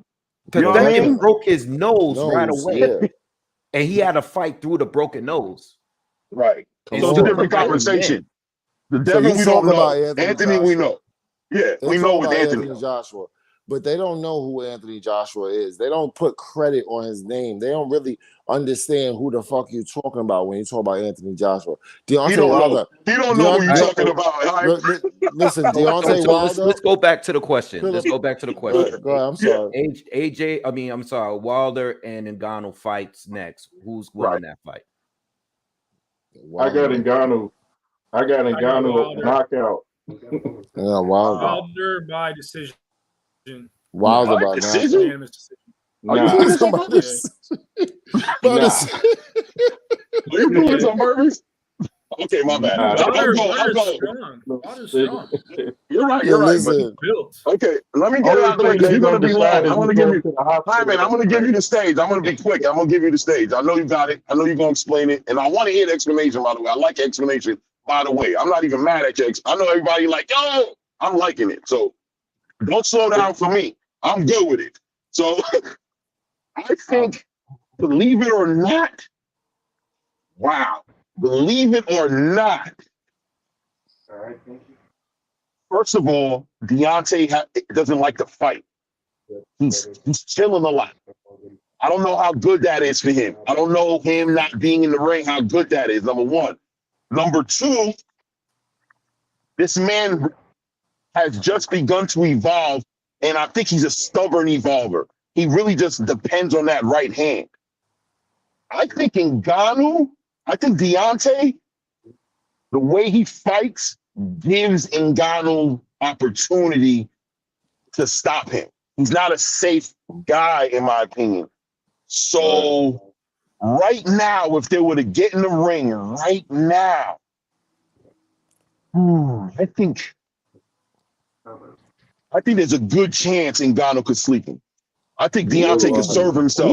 I think Deontay could serve himself. I think because of the way he fights and his defensive irresponsibility, his refusal to, the man don't do road work. He don't run. That's true. I got an issue with niggas who don't do that in this game. He's not running. I feel like he's not running. Nobody's running him. You're right. I think you should have that issue. I think you should have that issue. We just got to have Ngannou actually wait. effort Hold into on, fights and not just stand around him the whole time. He's got to actually attack. That's his main focus. Okay. So Francis has got this humble spirit about him, right? He learns, he listens, he follows directions, he's disciplined. The man walked, I don't know how far he had to walk to get into France. 4 or 5 times before he got in the building. I'm going to give that 60-40 Francis. Francis going to knock out Wilder. Who you got, Brandon? Okay, that's no problem with that. Who you got? Who wins, Wilder or Francis? Wilder for sure, 100%. I'll put 100%. money on it. Put $100 on it. Okay. Jay Roos, who you got? I say the only decision that night, if Wilder fights Ngannou, will be who goes to the hospital, because there's no way that fight's going in the distance. And I say Ngannou will knock Wilder probably out of the ring in probably 7 rounds. I think he's just too physically strong. He'll put his weight on him like Fury did, and it'll be a wrap. I didn't even think about that part. Okay. I got Francis, man. You got Francis. Beat him up. Y'all ready for me? I think Wilder's too strong, man. He just gonna beat Wilder up, man. It's not gonna happen. They don't want a novice to like. I just think Francis's style is all wrong for him, man. I honestly do. It is. I mean, I think it is. I think Francis has the ability to make that boy pay in the way other boxers can't make him pay.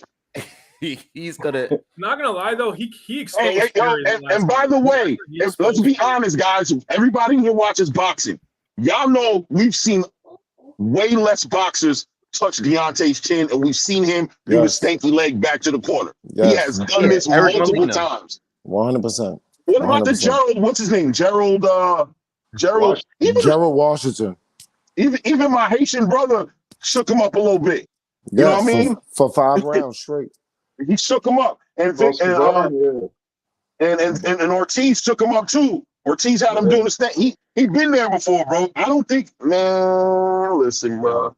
You know, I think who I think is not good style for Francis is Zhang. Yeah, I don't like that match for him. Zhang can do what Tyson tried to do. Zhang will knock him the fuck out. Zhang is a problem. I'm not sure if he would get knocked out. I just want to see him spar a little bit more, though. I think I'm not even sure if he would lose. I just don't think I think that would be a difficult style for him because he's fighting a big man, a southpaw that got a good straight left hand, a real good straight left. You know, he just knocked out one of the most durable fighters in there. You know, and I know Francis is extremely durable, but I don't know. You know, Joe Joyce weighed 10 more pounds than Francis did.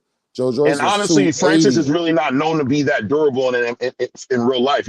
What he did last night was really a great thing.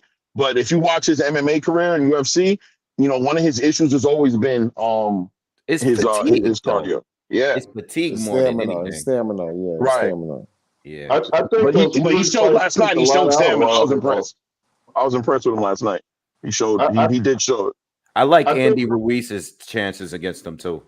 Me too. Andy Ruiz is a specialist. Andy Ruiz is no joke. Once Andy gets in, I know Francis is big and strong, but Andy's just those quick hooks on the inside, combinations. I like his chances against Francis as well. This is what I mean about all these fights. What if he gets hit? It really depends on the style. No, let me talk some shit. Let me talk some shit for a second. Let me talk some shit for a second. From Ngannou. That's why Andy Ruiz is different. He couldn't. He was, and especially in the third round, like he thought he was like free and clear, but when it came to like trying to actually like fight Ngannou and get a knockdown or get a knockout or something along those lines, he didn't realize that Ngannou had something with the left hook that was unexpectedly done, and that's where he fell down. But he came back after that, which is good though. But I'm just trying to say, like, that stuff happens without any notice. It does.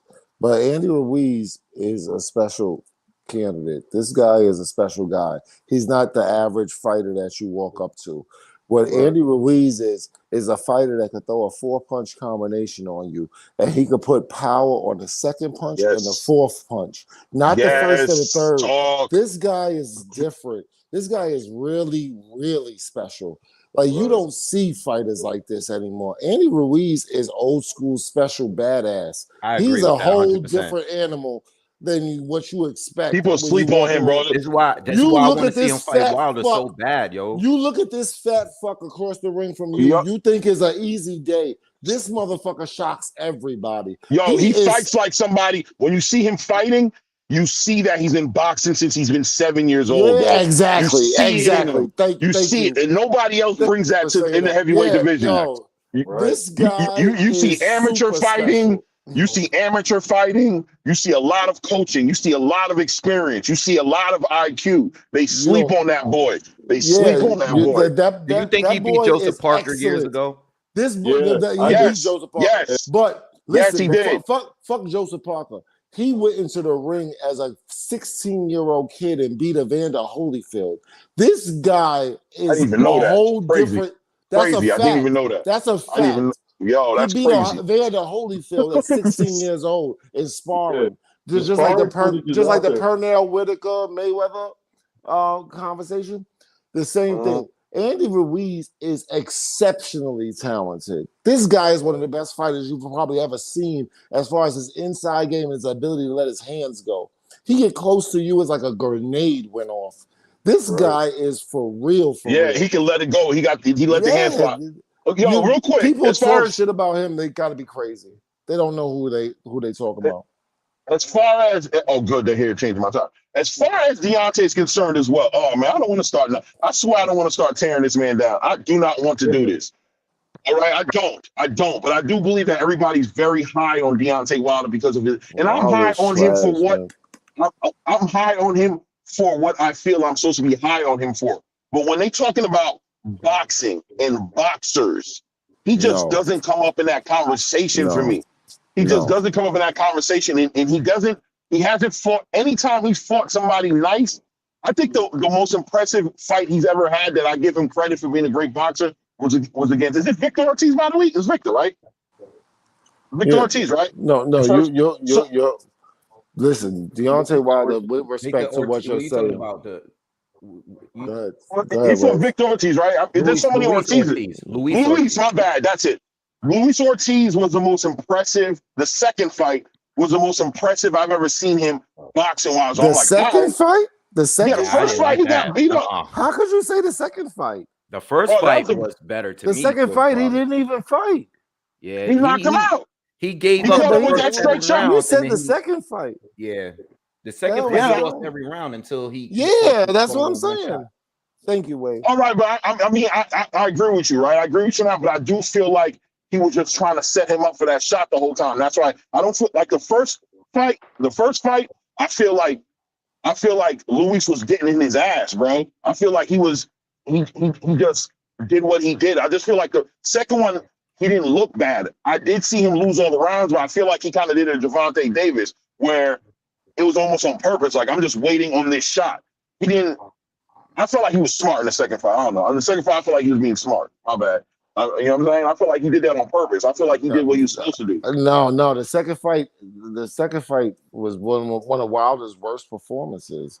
Was the second fight because he lost.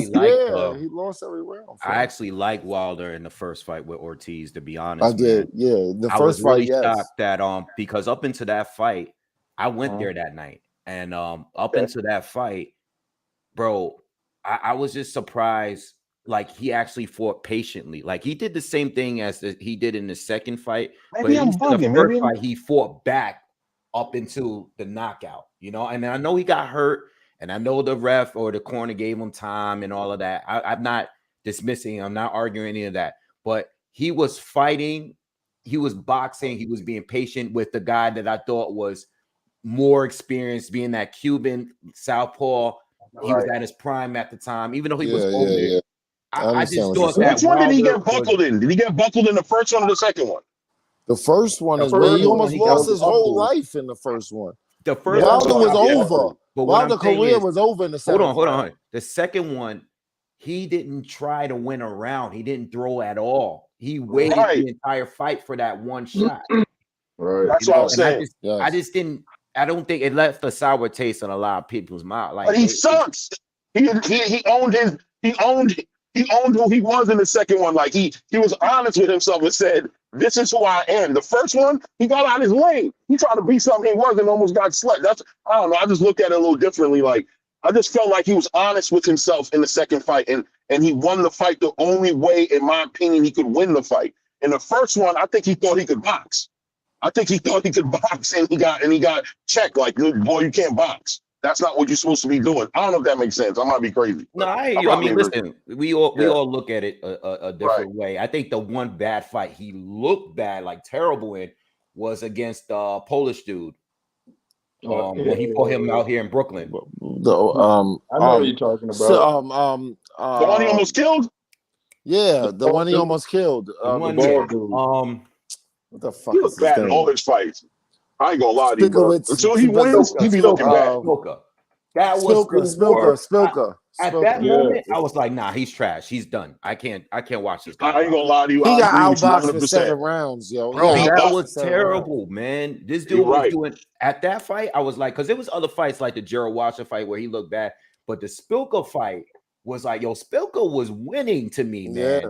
That's why he got hit like that, because he got confident. He got overconfident. And that's the one thing about Deontay Wilder.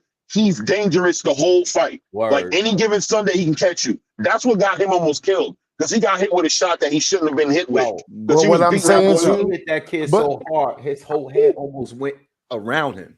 Yeah, that was it for him, right? He stopped fighting, right? Am I right? He was in the hospital for like a week after that shit. Like, almost like in a coma. Yeah, but what I'm saying to you is, I don't think Deontay Wilder, when all of that amazing shit that we know about Deontay Wilder, we know it, we've seen it.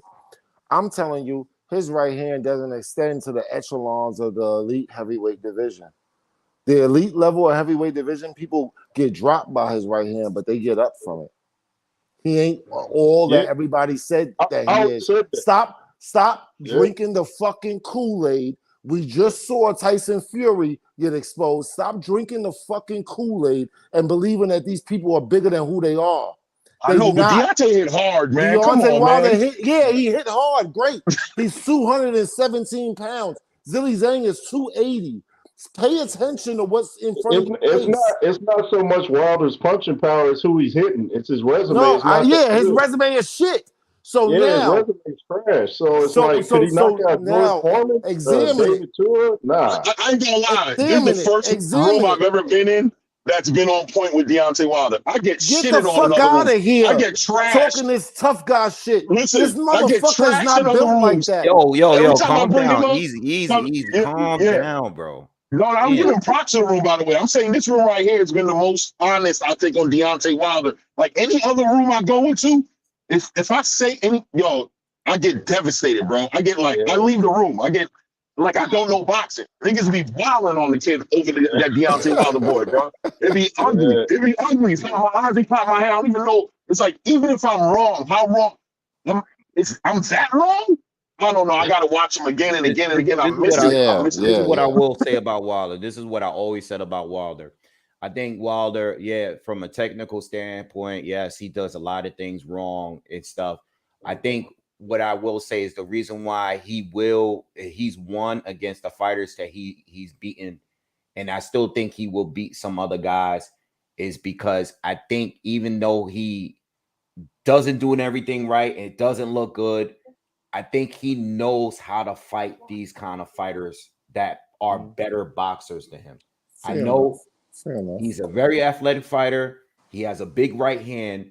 He knows how to use it. He knows that he only needs to time it once, and he's gotten by his whole career with landing that right hand. But it's about winning the fights. It's not about, you know what? He's going to be down on rounds. Gerald Washington, down the first 4 rounds. Stoker, down on points. Luis Ortiz in a rematch, down on points. He knows one thing about him is that he knows that these quote unquote technical fighters with better IQs and all that, he knows exactly what they're going to do at some point. And because he has the athleticism to land that power and that right hand to do it, it has gotten him by. I don't want to compare him and disrespect Roy Jones like that, but we know that Roy Jones technically wasn't the greatest as far as being technical. He did a lot of things that most fighters can't do, but because he was so athletic, he got away with it. Once he had to rely on his boxing skills because he got older and his reflexes wasn't there. Guess what? You talking? Or not? You talking? He's talking the truth. You talking? That's the way I kind of look at it when you talking that truth. Well, Wilder, like Wilder, I give him credit. He knows what to do. Luis Ortiz was supposed to beat him that night. Man, that shit upset and I got me. Smoked. I got smoked on here because I was like the one like, yo, you a Wilder hater. I'm like, no, Ortiz, Southpaw Cuban.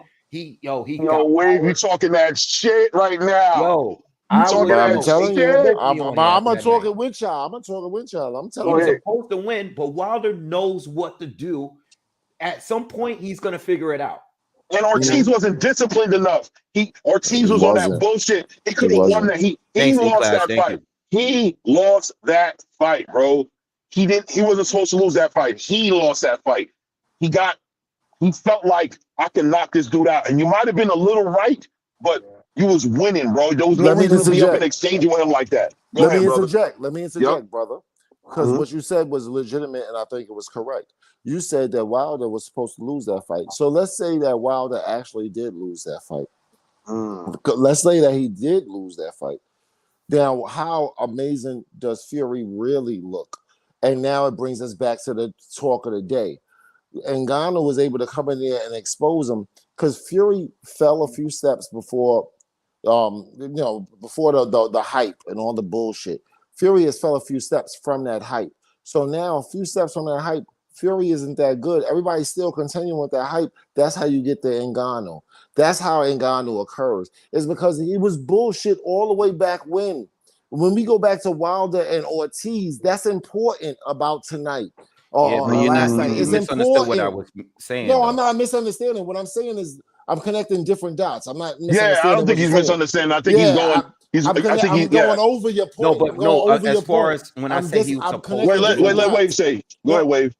Just let him No, clarify as it. far as what I mean when I said he was supposed to lose that night, We I know he's mean, supposed to lose. basically Deion. on paper, like as far as his skills, I'm talking about Ortiz's skills. I'm not talking about what happened that night. What happened that night is Wilder was better. Yes, you're correct, Yeah. Wave. You're correct, Wave. Yeah. I'm not. No, I'm not, yeah, I didn't I'm know not that's coming what you across meant, Wave. I ain't gonna lie to you. I wasn't I'm talking not about coming that. across. That was clear. I didn't see it that way. Wave's Yeah. point is that It's still legit, but I didn't see that. But Wave's point adds to my point. Wave's point is that Ortiz is always a better fighter than Wilder. So let's let that point stand. Let's let Wave point stand.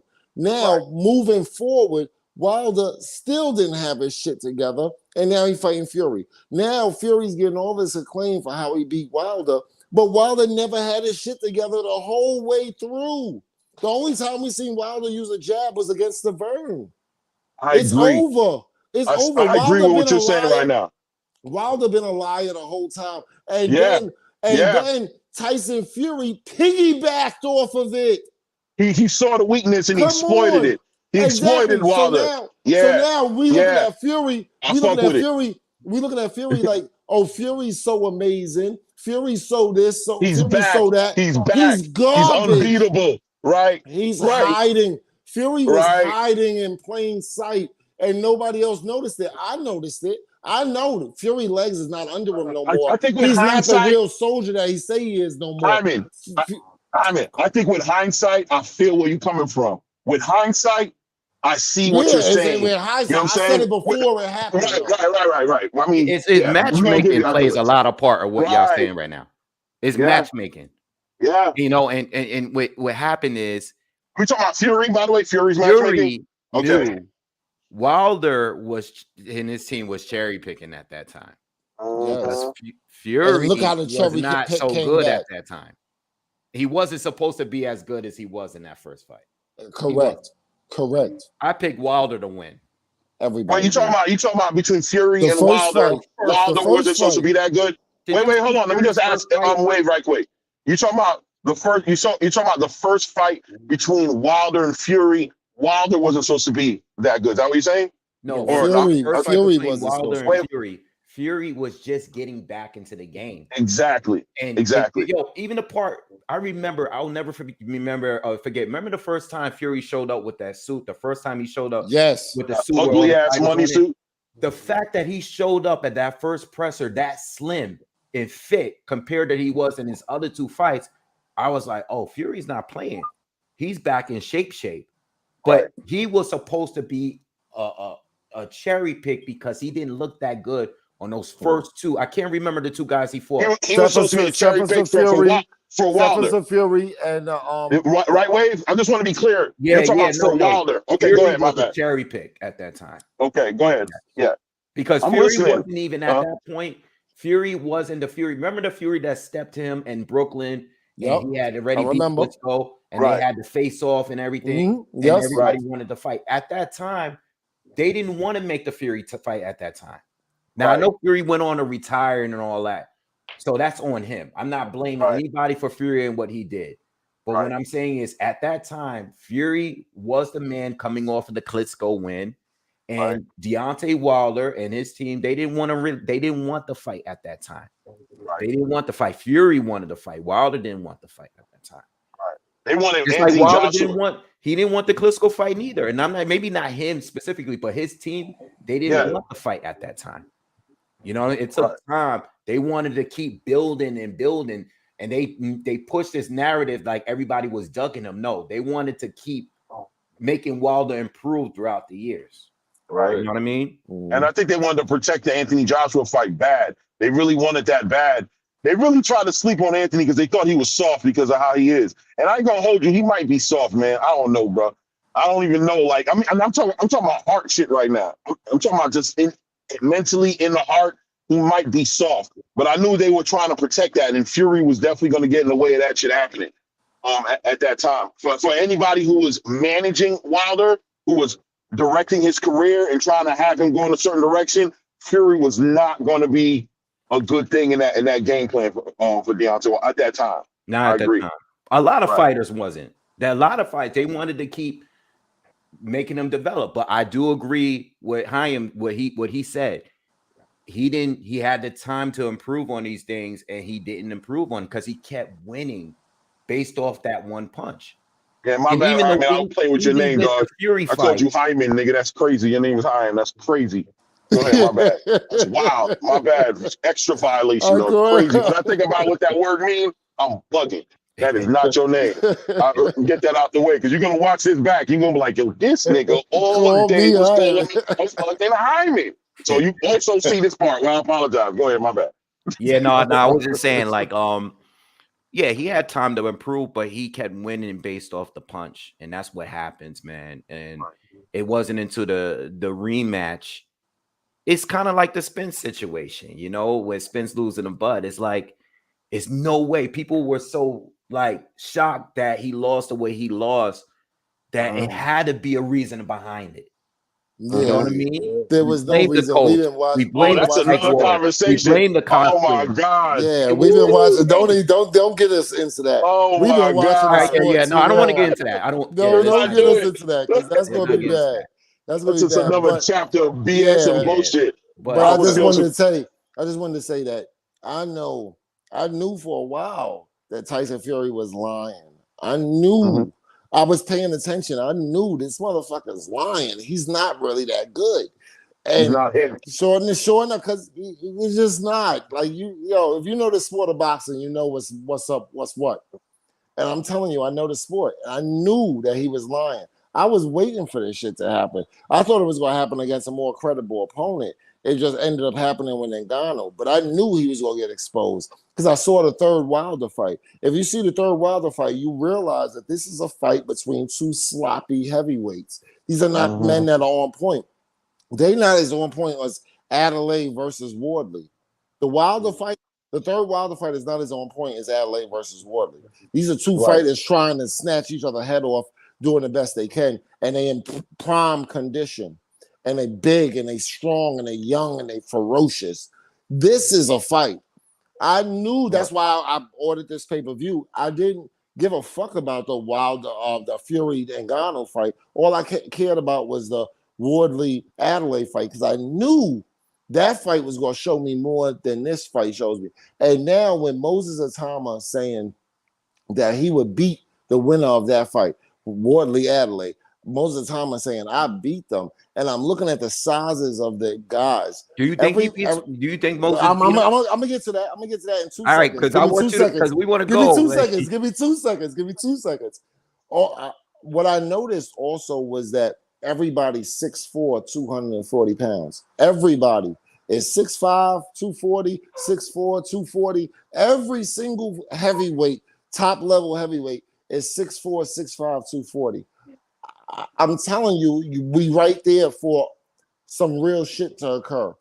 Anything can happen. I think Moses Atama beats Wardley Adeleye winner, which is Wardley, obviously. I think he beats him. I think Moses Atama is a little bit too fast. And I like he's Moses' chances better than Adeleye. He's 6'4". I don't know. It's touch and go. I'm not gonna lie on that. I'm gritting my teeth saying it. Let me ask you a question now. Hold on. So are y'all pretty sure that Usyk beats Fury now? No. Yes. I'm not sure. I'm not sure. Yeah, I'm not sure. Yes. I'm not sure I'm sure that Usyk is the most clever. I told you everybody is 6'4", 240. I told you that is what heavyweight is right now. 6'4", 240. Everybody. The whole division is 6'4", 240. You got the little stupid people standing outside that's a little bit bigger. Usyk beats everybody that's 6'4", 240 in the entire heavyweight division. Does he beat Fury after that performance? Yes. He beats Fury. Fury cannot stand with him in the same ring. No, he beats Fury. Easily. Hurts Fury. I don't know about easily. What do you guys think? Jay, what you think? No, I don't think it'll be easy, because Fury's going to go back and watch what Dubois did to Usyk's body, and he's going to keep going to his body, and we know Usyk doesn't like it to the body. So Fury's ring IQ is pretty high, no matter, you're saying like he's got decline and all that, but you don't hear his speech slurring like Dillian White or nothing. So I can't agree with that. I don't think Usyk could have an easy time with Fury at all, just based off the Ngannou fight. And like I said, that third fight with Deontay Wilder, he trained for about 2 weeks. He said he wanted to go in there and just go toe to toe. He wasn't Let me trying to fight box. with you. Let me fight with you. Let me. I'll credit your perspective. Hold Let me on. Before you go ahead. Claymore, I want everybody to say what they got to say, and then we'll get. Oh, we'll okay. I'm sorry. Claymore, what do you think? I'm not comfortable with just saying that that's what's going to happen, man, because I think it's two separate fights. I think Fury's still a big guy. I think Usyk's still not a big guy. I think there's advantages in there that somebody like Fury with his IQ can take advantage of. I'm just not on the take away all of Fury's accolades yet. I'm not there yet where I'm willing to take it all away. I think last night was a night where there was size involved. There was also, to me, it looked like a lack of training, a lack of seriousness in there. I'm not ready to say that the Fury I saw last night is going to dictate who I see Fury as in the future. I think Usyk can win, but I still think he needs a game. And I think Ngannou have motivated Fury or ass and become who we saw him a while back. I don't know if y'all heard that because it looked like one blank. Did I black out? It was breaking up a little bit, but but y'all got the point. Yeah. So I'm not comfortable saying things. Right. There's a few things because like a lot right now has been on Fury and him not looking that great. One thing that I always said about this fight is what I said earlier in this video is the weight thing with Fury. I always thought that a lighter version of Fury was a better matchup for Usyk than this current heavy version of him. I know it worked against Wilder, but Wilder is not going to be moving and he doesn't have the volume. Like Usyk it's much harder to hit. You know what I mean? It's a different kind of guy. So I don't think the heavy version of Fury is the best version for Usyk. I think he would be slower. He'd be easier to hit. I never liked this current version against Usyk. Another thing is when it comes to Usyk and looking at the fights, the reason why I favored Fury is more not just about the body shots, but also of what I saw from Dubois? Dude from Cruiser. Michael Hunter? No, dude that's in Creed. Tony Bellew. Tony Bellew. The Tony Bellew fight. Oh, yeah. People give enough credit to Bellew for going like 6 or so rounds with controlling distance well. He was winning that fight. He was winning that fight. That's the truth. If Bellew did not get tired the way he did, he was winning that fight clearly. Yes, he was. With the right hand. Boom, boom. I just think that the timing of Bellew, I think that Fury can do something similar to that to keep Usyk out. So I think in that standpoint, that's where Usyk, I think, would have trouble against Fury. Yes, what Claymore said, it is a completely different fight than the Ngannou fight.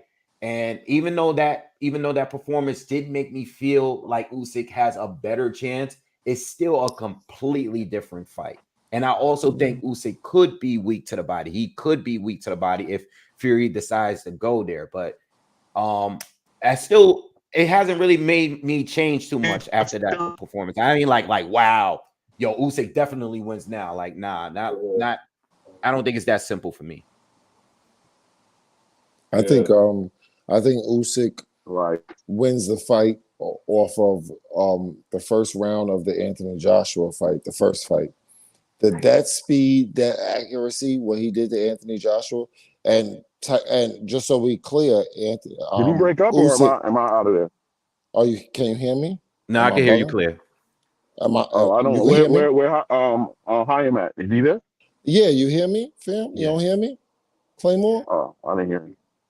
Okay, so what I noticed with the first round of the Anthony Joshua fight, the first fight when Usyk, that head movement, that springboard, jumping with the left hand, I think that destroys Tyson Fury. I don't think Tyson Fury can handle that at all. From what we saw last night, he's 10, 3, 4 steps. I don't know if Hyman's talking. I can't hear him.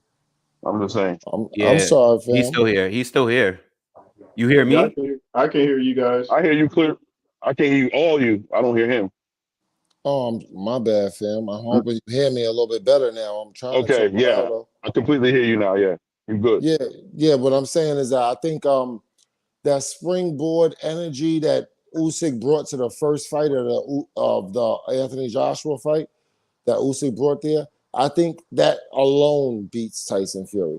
I think Tyson Fury is not as good as everybody been saying for all this time. I've been saying for a while. We're clear on that. Yeah, I don't think he's that good.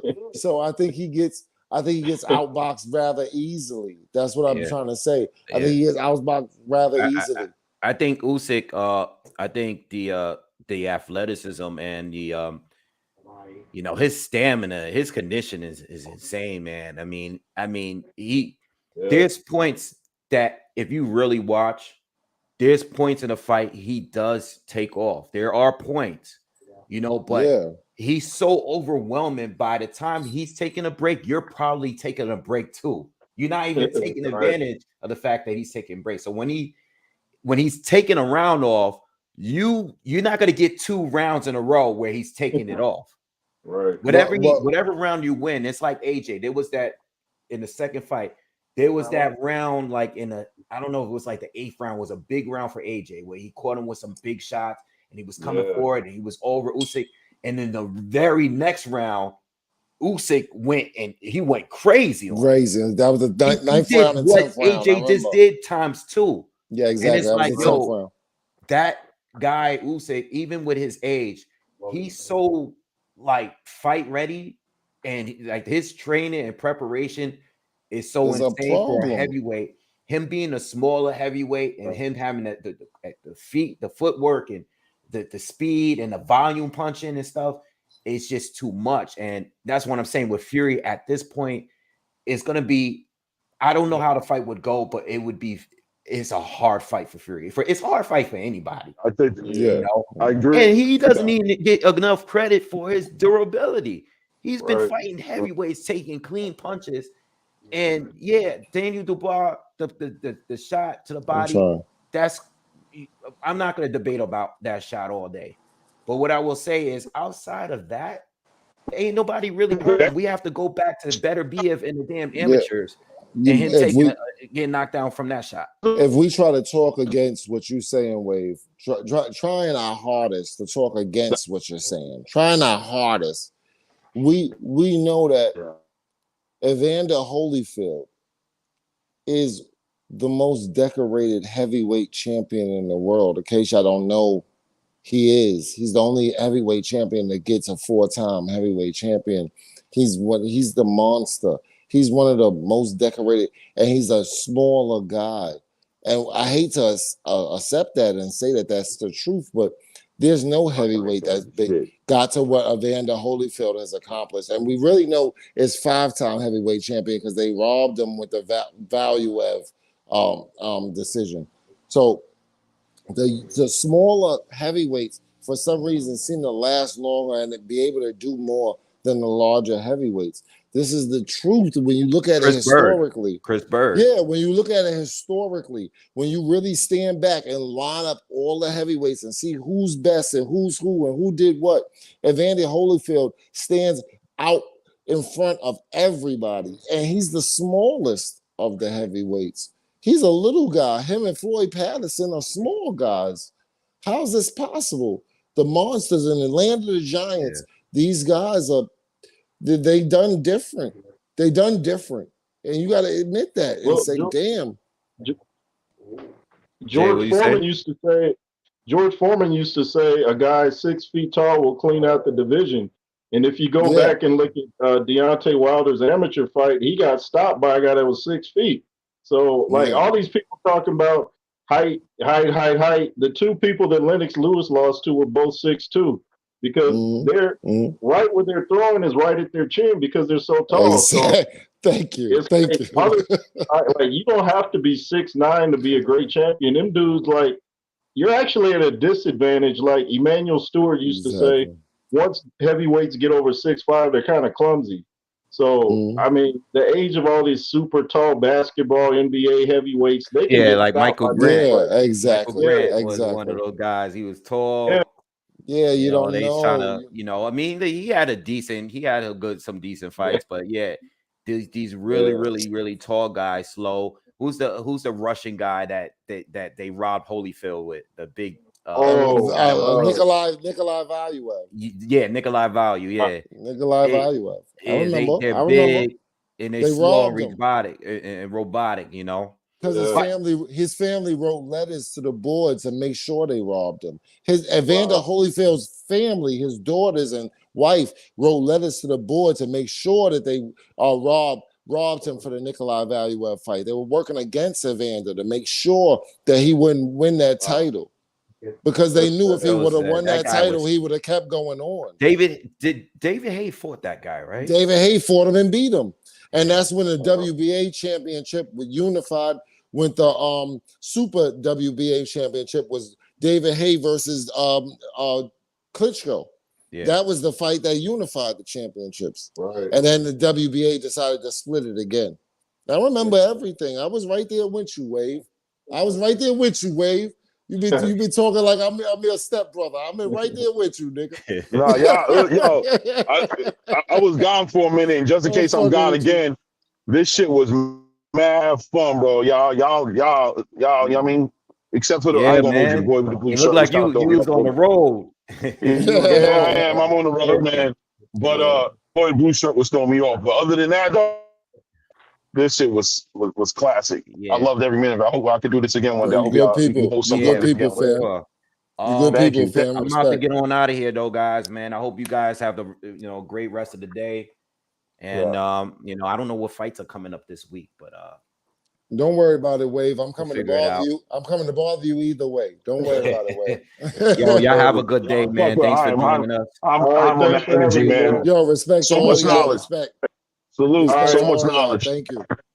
Peace. Out. One.